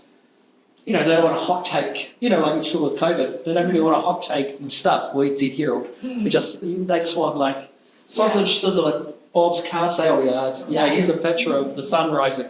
It's like, indeed, if you up there like. Talk about the history of swastikas, say it's down clock. Yeah. Can I just add one thing to the platforms? Because a lot of the times people are like, oh, you're going to be trying to pay, and some other people will say, oh, but at least having access to those platforms are free. Like, we become the product, and this is something that once you accept, makes life a bit easier. At least if you want to be in the game, if you want to be in the social media game, you can just access it at any time. But they're getting a lot of our information, wants us or not. I think they're getting it anyway, even if we're not on social media.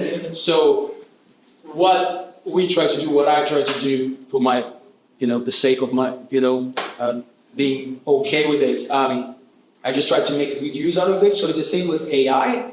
When people say, oh, I don't use AI. Well, everything that we're using nowadays is already backed by AI. So maybe you're not actively on ChatGPT or Gemini or whatever, but everything that you use, it's already using AI. And I must say, even though we are on top of our game, always trying to be active and knowing what's new, AI has been amazing for us because you can literally engage in a conversation. So everything that we're saying, if you go on ChatGPT and if you just say, can you help me with a Shopify thing? I just want to make my e-commerce a bit, it will give you a lot of options, and that's when your prompts start to get better. I'm not incentivizing you guys to use it, but I'm just saying, like, don't be naive of saying, oh, I don't use it. Like, we are all day, every day. But if you ask the right questions, it will give you a lot of examples and a lot of things that you can try. So we use ChatGPT, Gemini quite a lot. There's some top ones, there's some that will cost more for the quality of what they give you. Yes, sorry. Well, just on that topic of using AI for creative works, and another sphere besides art, in the creative writing sphere, there's a big debate in the author scene. Oh, yes, it's really useful talking to research, etc. But beware, if you put your creative work and ask AI, oh, can you give me a synopsis, or can you evaluate what I've written, or whatever, once you put your work out there, it's great. Yeah. And so there's a whole big debate around copyright and ownership, and so it's very complicated. Yes, it's useful in some ways, but yeah, we're in this whole other world now, aren't we? Yeah. So it's a whole other thing to deal with. Yeah, I guess that's what I mean by like be mindful of how you deal with it, because it's already a part of what we're doing. But obviously, what you share, what you put it out there, yeah, it's your choice still. Yes. Yeah, so I'd just like to back up on the AI stuff. For example, we're just starting to new product with putting pincers into glass, and we're having things for people to have. And so last night, we wrote a letter, and I wrote what I wanted to say, and I put it into AI, and what came back was just absolutely spot on. Mm-hmm. And I sent it to 15 companies, and 2 came back this morning. So that email system that you talk about, I went online, got the emails, personalised the emails, sent this AI generated thing, and that was that return. 15 letters went out, 2, and I've got an appointment on Wednesday and the other one on Friday. Yeah, well, it's almost a thing that comes back to me is that it sounds like you're pretending to be computer illiterate. Okay, because I can't start a website, can use AI.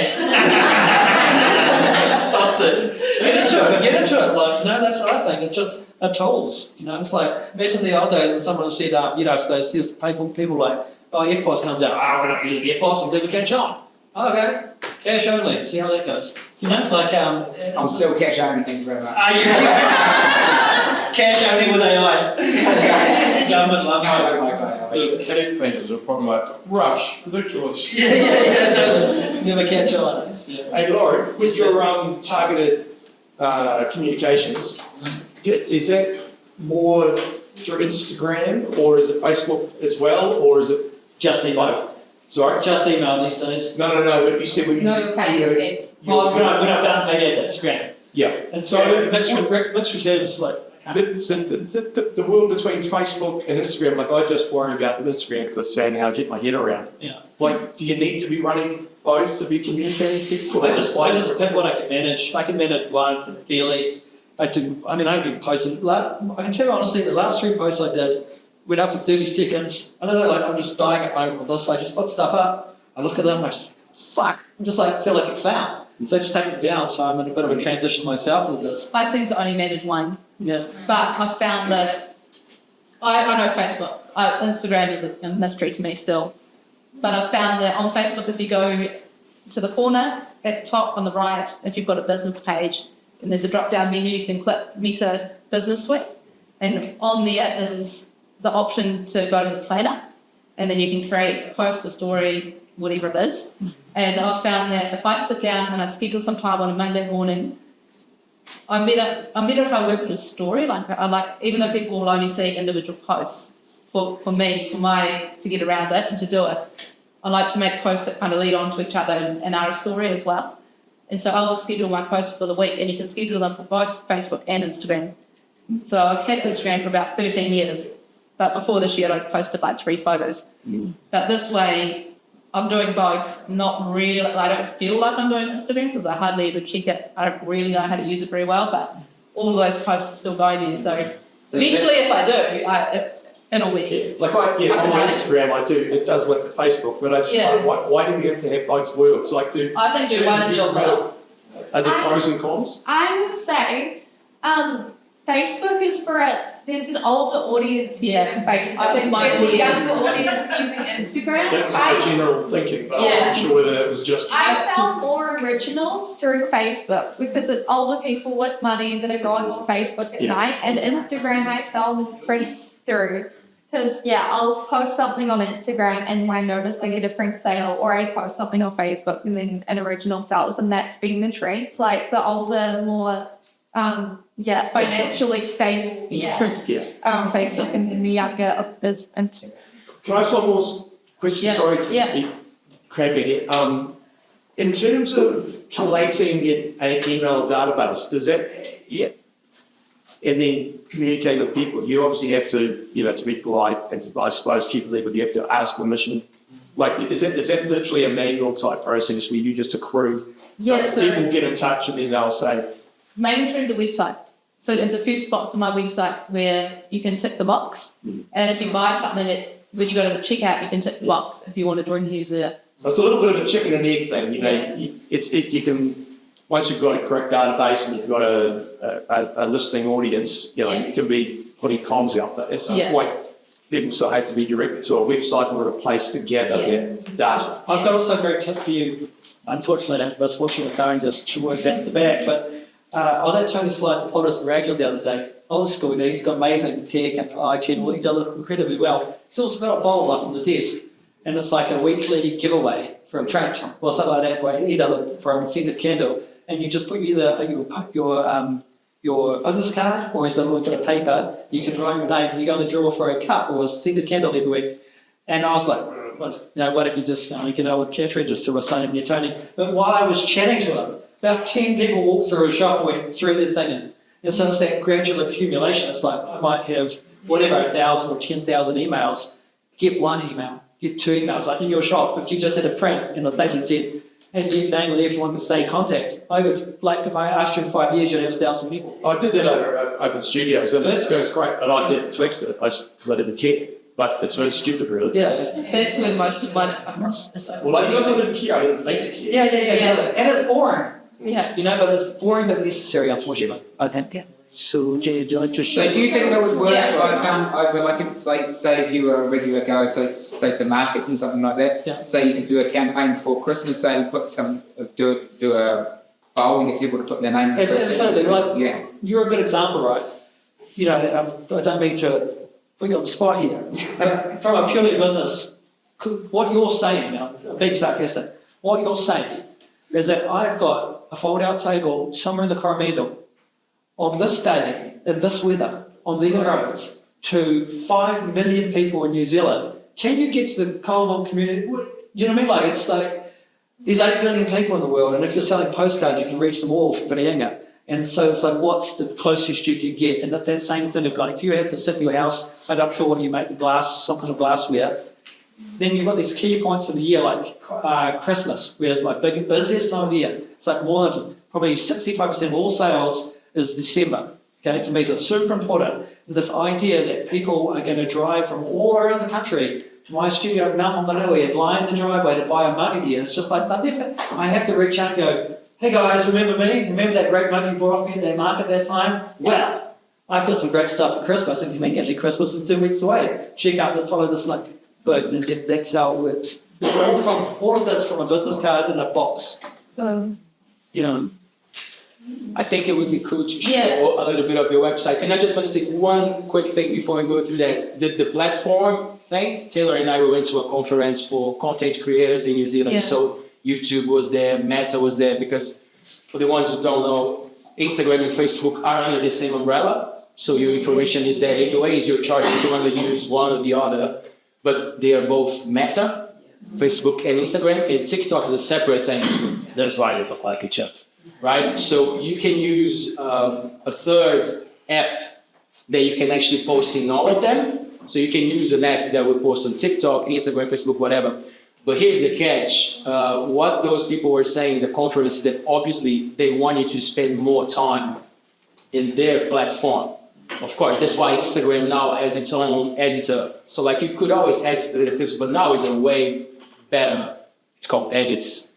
So what it means is the more time you spend on that platform, it's more likely that the algorithm will push your post. And we've been testing it because we use this third one. It's like, it works, but it doesn't work as well as putting the time there. So what Ginney said does make sense, and a lot of the content creators were saying, because some of them got big on Instagram and they're like, oh, why would I be on Facebook? And then Facebook goes there and say, well, because there's a lot of people who are only on Facebook that you could be reaching, but you're not because you're not even there. So what they were telling people was to just do cross posting. So if you're already bothering take time to do an Instagram post, you can literally do the same post on Facebook, and then you're just likely to get a different crowd. It might be less popular, you don't know.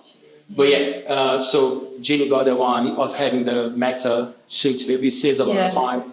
The other thing for me is, like, I've got 2 young kids, so I'm really conscious of the time that I spend with the screen. Because for them, if I'm on my phone, I could be looking at photos, I could be scrolling, I could be working, I could be banking. It's irrelevant. It's still just me looking at the phone. So I really try to not have it around, like when they're home from school till bedtime. But this part of our job is a big part of the job, and then so it takes up a lot of time. And I'm still not there yet, but it's been quite interesting and a bit of a challenge, because I'm so used to having all of my work time as painting time. So they go, well, actually, no, part of it actually has to be business time, and changing my thoughts around social media and website, and that this is part of the job, and scheduling in time within the work time. It's no longer painting time, but it's still part of the business time. And I think it matters how you think about it, because then it matters your attitude towards it. But that's been a big thing for me. It's to limit my screen time around the kids. But then something that Emma is really good at is following all these people. And all these amazing people. 5,000 artists. And Instagram for how long has it been? Like 8-10 years? And liking and commenting and being really active. And being a part of all these people's profiles, which I think grows your audience and much faster. Whereas I don't really have that, because I just don't put the time in, because I'm taking time away from either kid time or painting time, and I suppose you've only got so much time to look at what you're going to do. How much time roughly are you devoting to the whole online? At the moment, I think it changes depending, like I kind of work in projects. Yeah. So at the moment, I'm doing these little cut paintings, and so I release them on a Sunday night. So on a Sunday, I'll probably spend like a couple of hours, like putting them up on my website and doing a post. And those stories or? Yeah, and yeah, just like a little story about each of them. And then during the week, there's like a bit of packaging and posting and sending out orders and like replying to orders, which I mean, it's pretty easy if I show you through this. So if you click on website, so this is Workspace, and I kind of missed how much you said you guys are paying for Shopify, but I feel like I paid a lot less than you. Yeah, it's challenging. I think I pay like $200 or $300 a year for all of this. Yeah. And so if you go to pages, so the first part at the top, so these are all the pages on my website down the side. The ones that are light gray, just so you can't see those. And so with my subscription, there's a limit to how you pay inside and take. But also I think there's not much point having too much, because it becomes too much. Yeah. So depending on kind of what I'm doing at the time, I'll do pages on and off.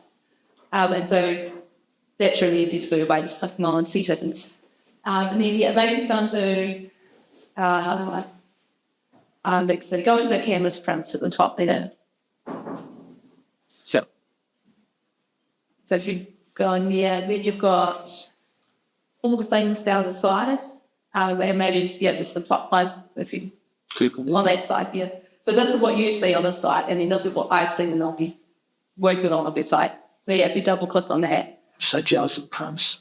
Yeah. So then you get to edit. You don't have to, because the template comes with it, you don't have to design it all. You just have to fill in all of this. And then if you scroll down, something that's been really great for me is it tells me how many you've got left.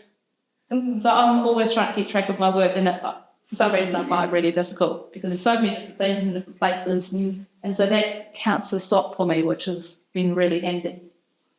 But then if you just go cancel at the top left. Yep, but Oh, yeah. yeah, there. Then yep, that website. So you can make, so these pages, so you don't have to do it, but you click on the X, and then you get to choose if you want to make a product page, a gallery page, or Which one did you say, I'm sorry? the X. You can actually click on the plus. The plus, sorry. Yes. The plus, yeah. Do you offer a canvas making service for people? Yeah, I can. That's it. I just love that. So yeah, you can choose what sort of Sorry. There's just all those friends of the huge shorts, the canvas. so you can choose what sort of page you want to make.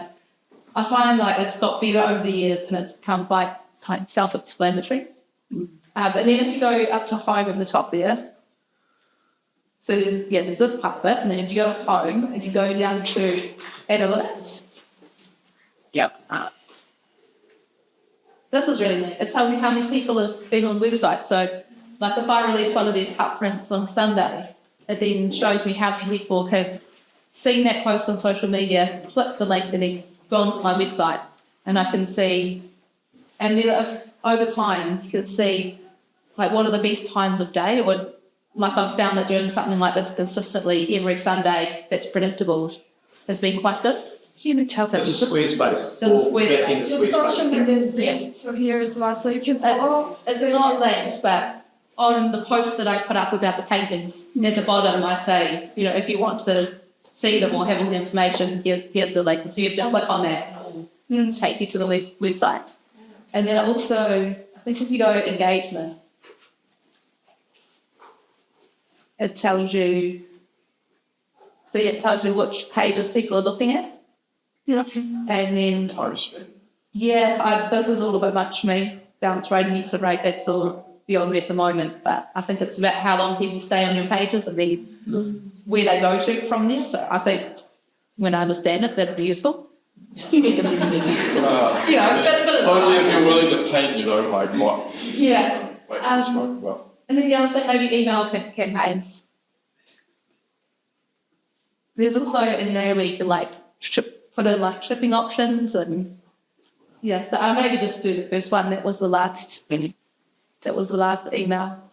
It tells you how many people have seen it, how many have opened it, one person I subscribed. So your Instagram is mental.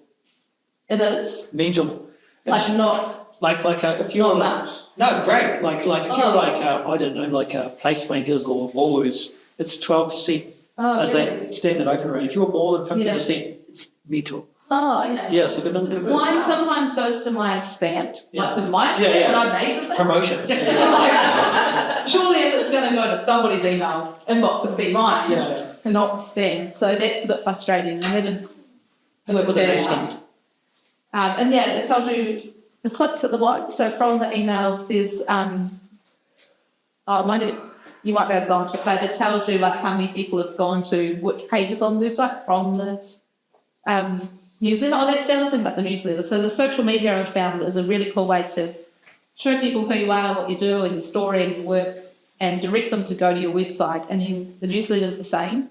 So everything that's been happening on social media or that's coming up on social media, you can have in your newsletter, but you can still have the link to your website, so that's also taking them back there as well.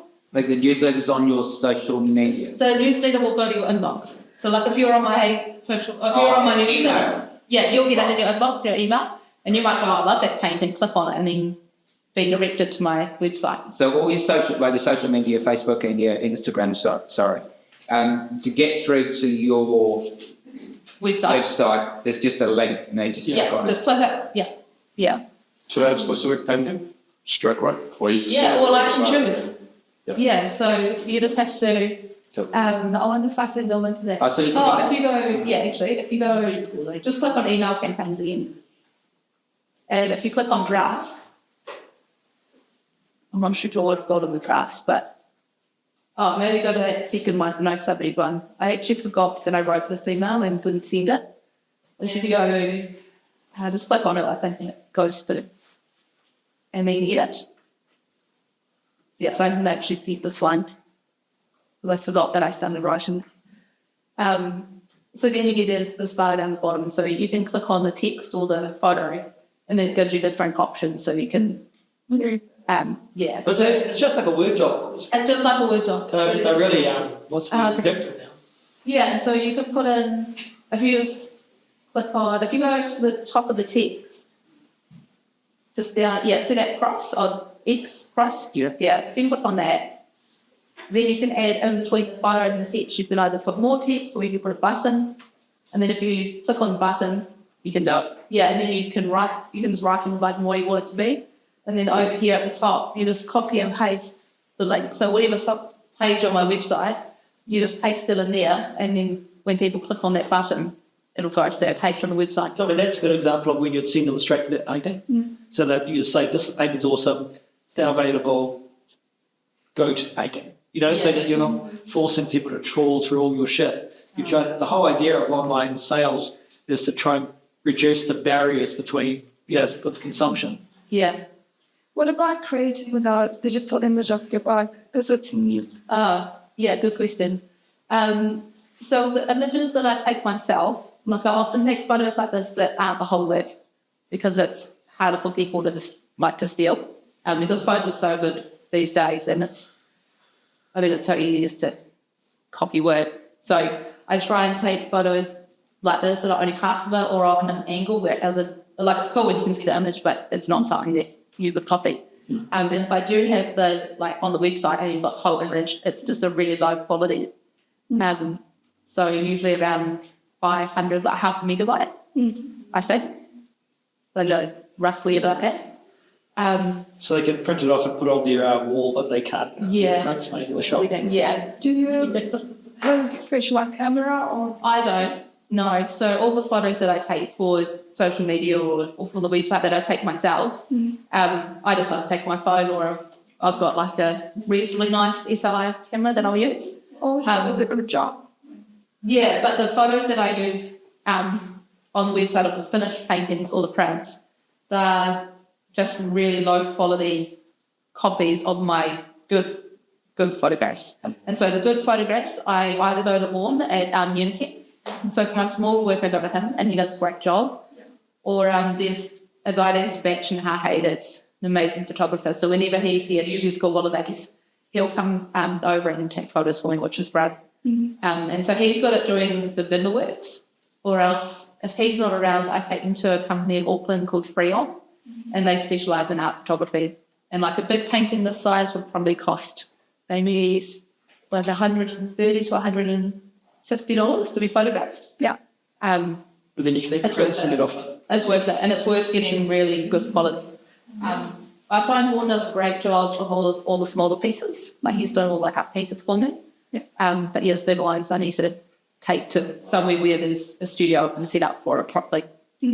Vaughan will be here next Friday, by the way. Yeah, so he'll be able to answer lots of questions about formats and that sort of thing. What's your distributions when the originals and others welcome? In terms of, So I do 10 prints of my originals on canvas, mostly. and you yourself. So there's loads of them out there, and some of them I've taken off my website because I felt like it was just too many. And also I've worked on, and I look back at that work and I kind of go, bit of a cringe. And so they haven't all sold. Some of them may have only sold 1 or 2 or none, and others have sold 10. And I can't tell you why. Some sell and some don't. Some of my favourites don't, and some of the ones that I think maybe Prices, how do you figure it? the prints. Yeah. So pretty much the prints are 10% of the original price for the canvas prints, and that's roughly, but that's worked so far. So like a $3,000 painting would have a $300 print, and I've always kept the canvas prints to a run of 10, which is minimal because when I first started painting, I didn't want to do any prints, and my dad actually talked to me and I was like, you've got to be able to support yourself, and not everyone can afford an original painting. So, you're crazy if not to. You've got this amazing resource, you've got to use it. And so I stuck to this idea of just having 10 prints, because if you buy one of those, you're very unlikely to ever see it anywhere else. And it's still, I can charge a little bit more for it because it's quite unique and there's not many of them. But lately in the last few years, I've also done paper prints, like the hut paintings have around 50 patrons. So every now and then I'll do something a little bit outside of it, but most of my work is just the original and the 10 on canvas. And the reason I do canvas is because I can stretch them, because I make all my own frames, so I was able to then stretch them and have them presentable, and I could take them to the gallery and put them on the wall and people would see them. Whereas I just didn't quite work out how to present them nicely any other way. So it was kind of by chance a bit in the beginning, but it worked, and maybe it's also become a little bit of a point of difference for me as well, because it's just not everybody does it. Yeah. Then, Emma, do you have any tips on because Ginney was talking about how she goes about the pictures, and you're so good on that, the way that you present your work? Can you put So I'm really lucky. I've got the graphic design Photoshop background. So for the last few years, I've literally been photographing all my work with my iPhone camera, and I will take 4 to 6 close-up images of one artwork and then seamlessly stitch them together. So you're getting one really high quality image, and then I've got my tablet, and if there's any imperfections, especially if I'm doing a canvas print, you don't want to see the canvas texture on the canvas, like it blurs it. So then I do a lot of editing. Sometimes I spend like 4 days editing an artwork to make prints, and I'll do test prints and then fix things up. And I feel like it's so important to have the highest quality file as possible for things, because but also I think it's good to do prints a little bit smaller than the original, because people think, why am I buying the original and then I can just do it? I don't know. And I do some prints, I do a really high number, like 500 is sort of max, but it's almost unlimited, I guess. But and because like with my Chewy, I've sold over 100 of these. So and then also for our jewelers, making this so with the flavors while buying house. So so people can order lots of Charles to it. Which is fair enough. I think it's really important to have a big range. That's something I've kind of discovered. I used to think I don't want to do any prints, and I had this amazing big painting, and the gallery was, the white walls and the lights, and I've been into a few of those galleries lately, and I've gone, I had actually that this is where I want to get it all. It's I like the idea of the big beautiful original being presented, how it should be. But I also like that my work can be accessible to anybody. And as long as it's a good art. I want it to be able to be enjoyed by everyone. I think to do that, you've got to have you've got to present it in different ways that can be affordable to different people, and so that everyone can enjoy it.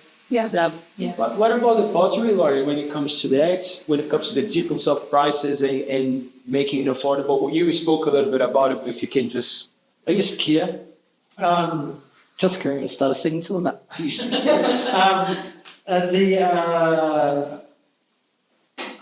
Sculpturally, it's like sculptures. In my own social media, when I'm hanging out with friends and family, I don't really know of anyone that buys the stuff. Some of my bigger sculptures, they're expensive, and I literally start hanging out with them. I don't know who buys them, but occasionally people do buy them, which is brilliant for me.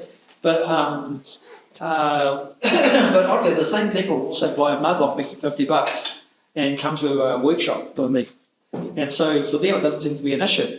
But it is an issue for my gallerists. They hate it when I make mugs and things, because they think I'm just undercutting the market, because I've used this technique many times where I've had a gallery show with, like you say, big cool things in a big white room, and at the same time, on the same night, I'll release 100 mugs that have some relationship. And everyone buys all the mugs because I know more people that can afford $50 or $100, and that's also what stops me driving home in tears, being bankrupt for making the big work. So it's a balance for me. What do you sell the bigger pieces for, like the biggest ones I can make, which is that big off the ground, they're about $24,000. And then a mug is like, $89. $89 is my magic price. And that's where I've kind of got to with the market, which if you think of it in terms of mugs in New Zealand, $89 is expensive for a mug. But Also art. Yeah, but that's my gallerist hates Because it. some people might get confused, thinking they're like the No. driving freak, nice, earthy mums, but not. Those are like really crazy. Oh, but in my trackers, it's actually it's not really a good thing to base it on because I'm very fast and I'm prolific naturally. Like I make a lot of shit and I like making a lot of shit. So for me to make stuff real work. And so I don't think my model would work for most people because the labour is too much, but I like making. Lately this year I've been experimenting with press molds. So I started this range of voodoo dolls, which are a single piece press mold and the same price point, $89. And I did a Lucky Wall fetus and voodoo doll and a whole lot of other things. Hangover rack talisman for curing hangovers. But they're like a simple press mold and they've been going really well. $89 and I sell them every day. Every day people buy them because it's a way of getting one of my kind of artworks and one of my ideas at a reasonable price and it still feels important. It feels like an artwork and there's enough variation in it that people, they're very similar but they're not exactly the same. And my market's responded really well. My customers have responded really well to that. And so this Christmas week, first time I've had the equivalent of a print because that's always killed me. I can't make, and you've seen some of my work. How do you cast that? You know what I mean? Like it's impossible. So it's like, so this is the first go I've had it like kind of biscuit molded style. And just so far so good. So I'm pretty optimistic about Christmas. It's going to be. Also too, I used to love it. Now, when I say come to my website, buy all this stuff for Christmas, and people pile in, and I have created quite a lot of I get good sales, but that means a lot of people miss out. And a lot of people miss out, and I just kind of feel shit. It's like, hey, come to my party. Also, there's no drinks and shit, so all gone. So I think it's democratizing it in some way that there's always something. You can always get yourself a hangover at, which I kind of like, and people like them. They put them on their wall and send me a photo of it and crack up. I've been kissing my hangover rat as you instructed, and I've still got a hangover. So. We're coming to the time of wrapping up. Can I just check if anyone has any questions about the social media side of things or the pictures? Because as I said, these guys do it very well. So now is the time to just ask them. Can we get a copy of that? Yeah, so we're going to post everything that we're doing on our social media website. So you can follow Coral Eye. So yeah, any practice tomorrow. You have to follow Coral Eye. Yeah. But hey, strategy, right? Marketing. Any questions before they wrap up? Talk about the way that they do this. Do you have a preferred place site, like PayPal or Waters or? I do it all through Shopify, so I accept everything, even Bitcoin. And which now makes about 30% of sales. Yeah. I don't really care how people pay me because it all comes with my bank, same as New Zealand dollars. So what I've done is by using Shopify, they just said, do you want to use this suite of tools? And I just said, yeah, because I don't care. People want to. So you don't have a separate PayPal? No, I don't. It all goes through Shopify, and I've got no idea how it works. I just know that they take 2 or 3% or something, and it all drops to my banks. But it just means that people from anywhere can just. There's no barrier to pushing buy now. No. Maybe with everything except we. That was the throw. So Shopify is basically international. It's a whole one. Yeah, so I think it's the biggest online e-commerce, I'm pretty sure, in the world. It's huge. But they're very similar. Very similar. Yeah. So is that the same for you, Jenny? It works with Yeah, they take 3% of sales. They do all the payments, scams. Yeah. Well, I don't think it's Bitcoin. I think it's just major cards. I recommend it was. Yeah. Do you find your respective platforms quite user-friendly, like communicate with people running them and look at feedback? Yeah. Some horror stories about Etsy. Oh yeah. No, I haven't had any issues yet. I've emailed them about a few things that I couldn't work out and I've got good responses. Yeah. I think the other thing, maybe, like we haven't really mentioned, I certainly have mentioned galleries, but galleries are also doing all of this. Like they're also doing social media and newsletters and definitely if, like me in the beginning when you've got limited time and you don't want to be putting all your time and energy into it. It does take a lot. The galleries are also doing it. So if you find the right person and the right fit in the right place, you can then like I've always thought of paying commission as you're paying them to do that part of your job for you, which means you get to spend the time that you have working on art and be creative. So what's the standard commission look like now? 15%, net bonus. It varies. I think it varies from 30 to 50 depending on. Still a lot. Yeah, depending on I think it's. If you've got bigger pieces, I really find the bigger, more expensive pieces are hard to sell online. So they're definitely worth having those in galleries. I would agree with that. I find that a bigger, expensive piece, definitely if I was someone that could go and buy a big, expensive piece of art, I would want to go and see it in person. I would want to see it. Yeah, I would want to see it on a wall, nicely lit, and actually see the film. So yeah. And I think just being in a gallery gives that that endorsement as well. A bit like Laurie said, like you're selling everything online now, but it started with having a lot of work out there and people physically seeing it. And now I have, not a lot, but more regularly now I'm in public shows, so it'll be in like a museum or a regional art gallery. Yeah. And so now I just shamelessly use those as advertising. So I intentionally make ambitious work, which is super fun for me, because then they'll put on a show for 3 or 6 months and everyone will come through and I'll actually direct everyone to my website. Yeah. So, like I've started using the gallery system for promotion of my work.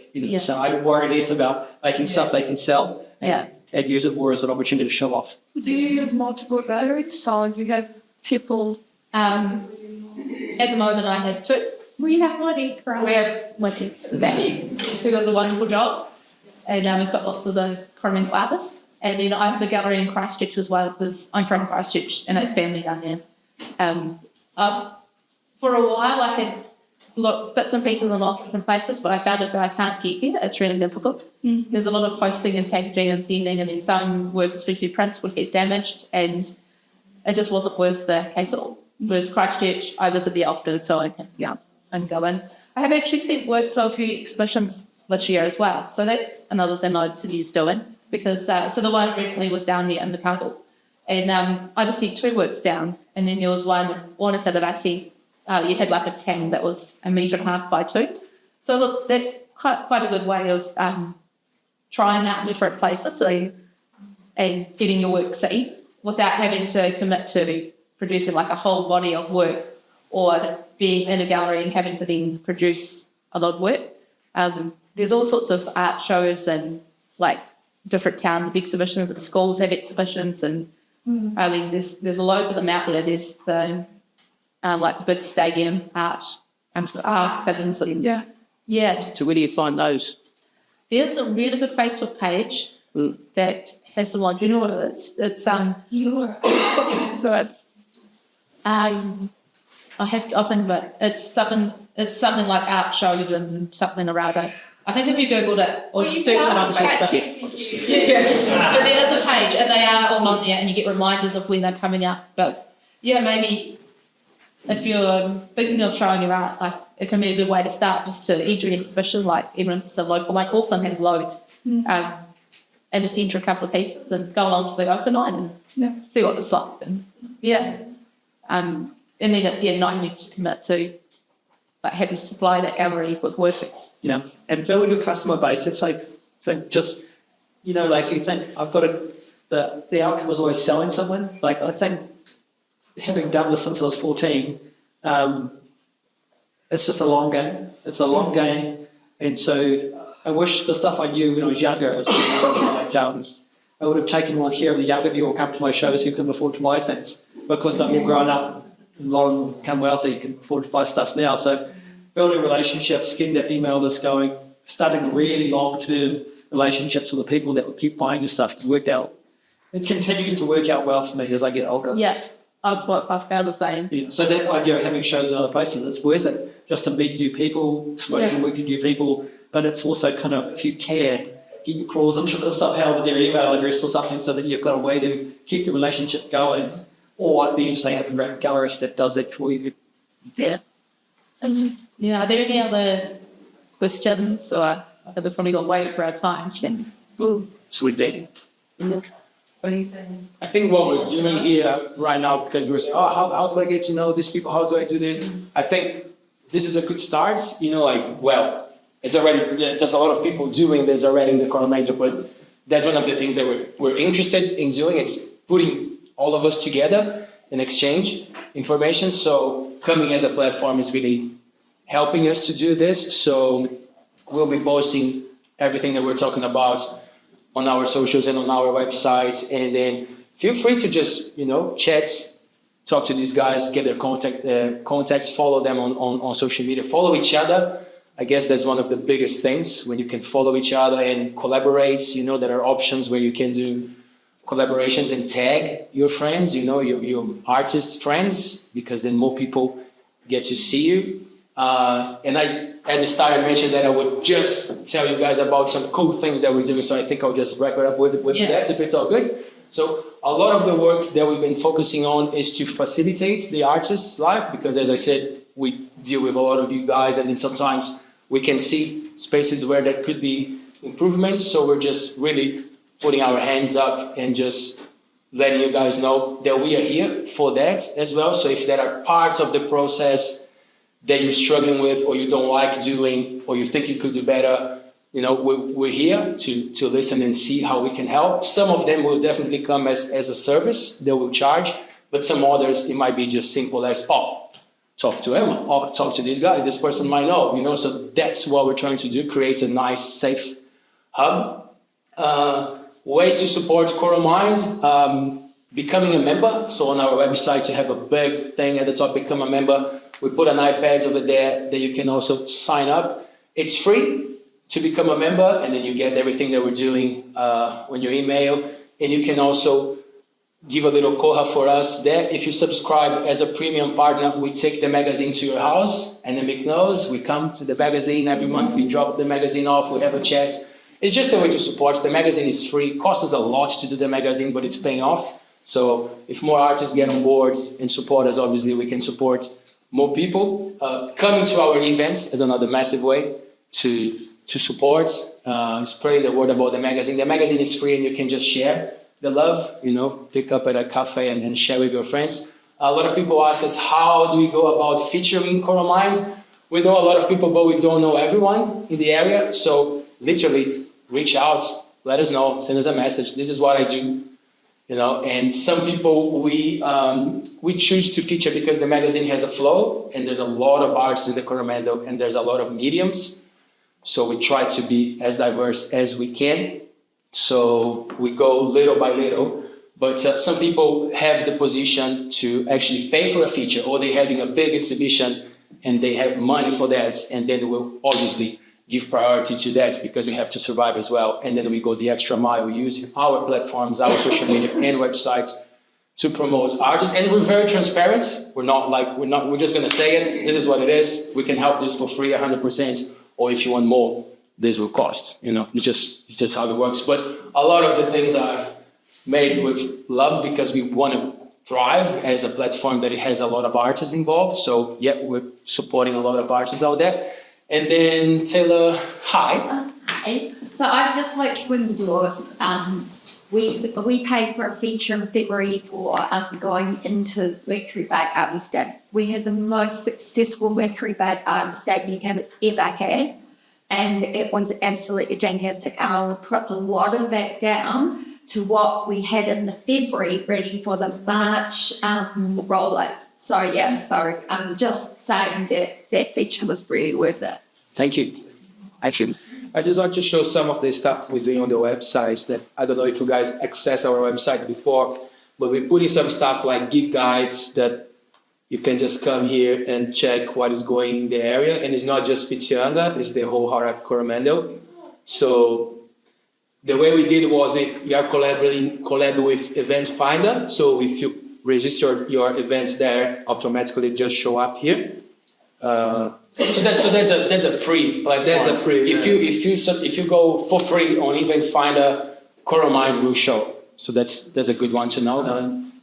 The other thing we're doing is some of you guys already saw because we visit you. We're doing some videos, and we try to in the future convert the magazine in a TV channel or a local channel. So what we're doing at the moment is creating kind of this Netflix, but just with local content, and it'll be for free as well in our website. So we're putting our contents like people like Paul that is here, videos that we already Brenna. So there is a lot of videos there that you'll be able to access. This is gonna be released on Monday, but if you guys go on YouTube, most of the videos are already there. And it'll be like from musics from the area, like little news video clip, to influencers who come in the area. So we kind of create some place so you can actually see. So it's a curated space as well, not necessarily only Coral Minds productions, but contents that are relevant to the region. So we're just gonna put them together. Yeah, some events and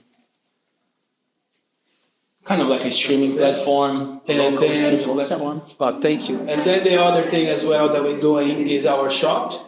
That's probably something that you guys would be interested in. We're looking for artists who want to sell arts online. So if you guys don't have a website, so if you guys want to do a website and be with us as well, we'll be putting all arts here. So like glass, probably, you guys can be in our platform. Because what we're gonna do is we're gonna use the magazine to promote the online shop as well. So being with us, you get advertising for free, pretty much, in a way. And it doesn't change your own platform. So if you are with Monique, if you have your own website, all of these counts, but having Coral Minds as another space, might be relevant for some of you guys. What's the circulation in Coral Minds, or the numbers? You mean amount of magazines, or how many people we reach, or both? Yeah. We print 3,000 magazines per month, so it's a monthly publication. It's normally 9,000 people. They normally counts one magazine, 3 people is gonna see. The cool thing about Coral Minds is that it sticks around because it's colorful. So like you go to a cafe, you will find some of these guys' features that are still relevant. So then obviously the advertisement is still relevant as well. Keep people from around New Zealand looking at your website. That's the cool thing of being online, because people ask us quite a lot, how do I know? I'm like, well, it's hard to tell the physical side of things, but the websites and the social media, it's spot on with data. And we have a lot of Australia, America, Brazil, I don't know why, but there's a lot of in a way, you put your art out there in the world by being in a multicultural platform. We want this to happen. A lot of people tell, oh, why are you guys so focused in the Coromandel? I'm like, well, because we want to project the Coromandel, so then you have the world available, right? So if more people get to see, it's probably more potential customers. So how does the shop work then? If somebody buys something, does that direct back to the artist's website and then they send the items out? So we're going to have different options. So if you don't have a platform, we can... Nice to see you, Joe. Thank you. So if you don't have a platform, if you don't have your Shopify, if you're not interested in doing that, so you don't have the time, we'll have a page for you as an artist that people can go buy your work. We're taking a commission, and then we just deal with that. But if you already have your website and you want your sales to go through your website, we'll probably have a tier of kind of like a shop window, so we can still have you there with a small amount, just so people can see you, but then we're fine with the sales being redirected to your website. Yeah. Again, it's just another way for people to see you. We don't mind if you're selling and you're selling well, great, but why not being exposed to more people? And so how much is your shop pages? We're not there yet, but it's coming. Yeah. Because we know that the artists will come to us, but we're also thinking about local products and packages, and that's taking a little bit of time. So we want Coral Minds to be and it takes a lot. It takes a lot of work. But that's the thing. If someone is going to come to Coral Minds because they saw an ad for a special at the Lost Spring, by default they will see the art. Because we are interested in the arts. Yeah.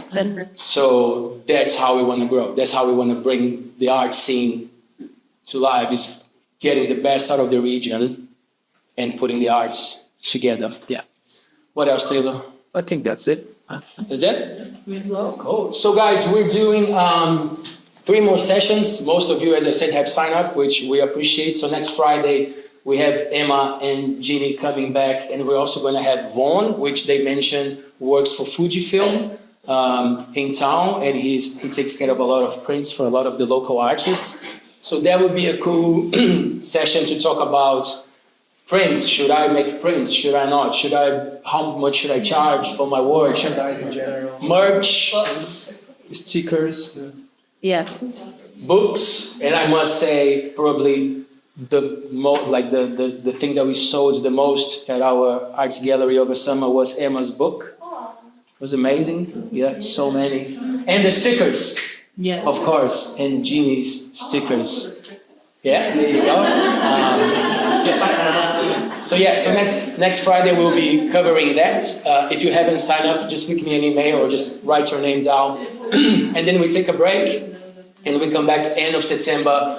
The first one will be the business side of things, and we're chatting with a couple of gallery owners and accountants. I think that will be a good conversation to have someone, taking us through, should I be GST registered or not? Like, how does it work?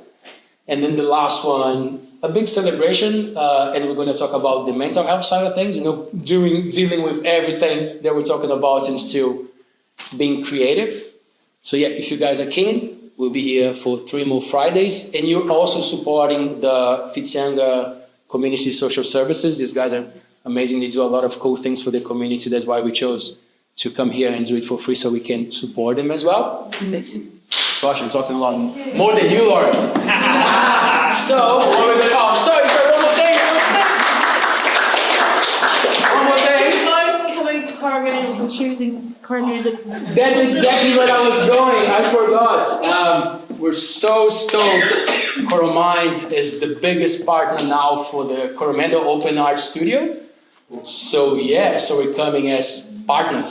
So we're going to do a lot of cool features for the Open Art Studio. Yeah, we're stoked. We're going to be there covering a lot of the... in October, do you know the date, Cindy? First 2 weekends. First 2 weekends of October. So yeah, there you go. So you guys will see a lot of the Open Arts Tour on our socials and websites. And we're so stoked with the Coromandel Town artists. We have featured a lot of you guys and we love the vibe. We love how much you guys love us. So we love each other, which is awesome. We love you too. Thank you. And if you guys got time, for the ones that are keen to just chat a bit more and have a margarita, we're going to Basca in a few minutes. So we're just going to quickly put the chairs to the side, put the artwork in the car. And yeah, whoever wants to follow us, we got a table there. They have cocktails and specials tonight. And it's just an opportunity to have a chat. Next week as well? You do the same thing next week? Why not? Okay. I'm going to go tonight, but I want to make next week. Next week. Thanks to all the speakers and Thanks, guys.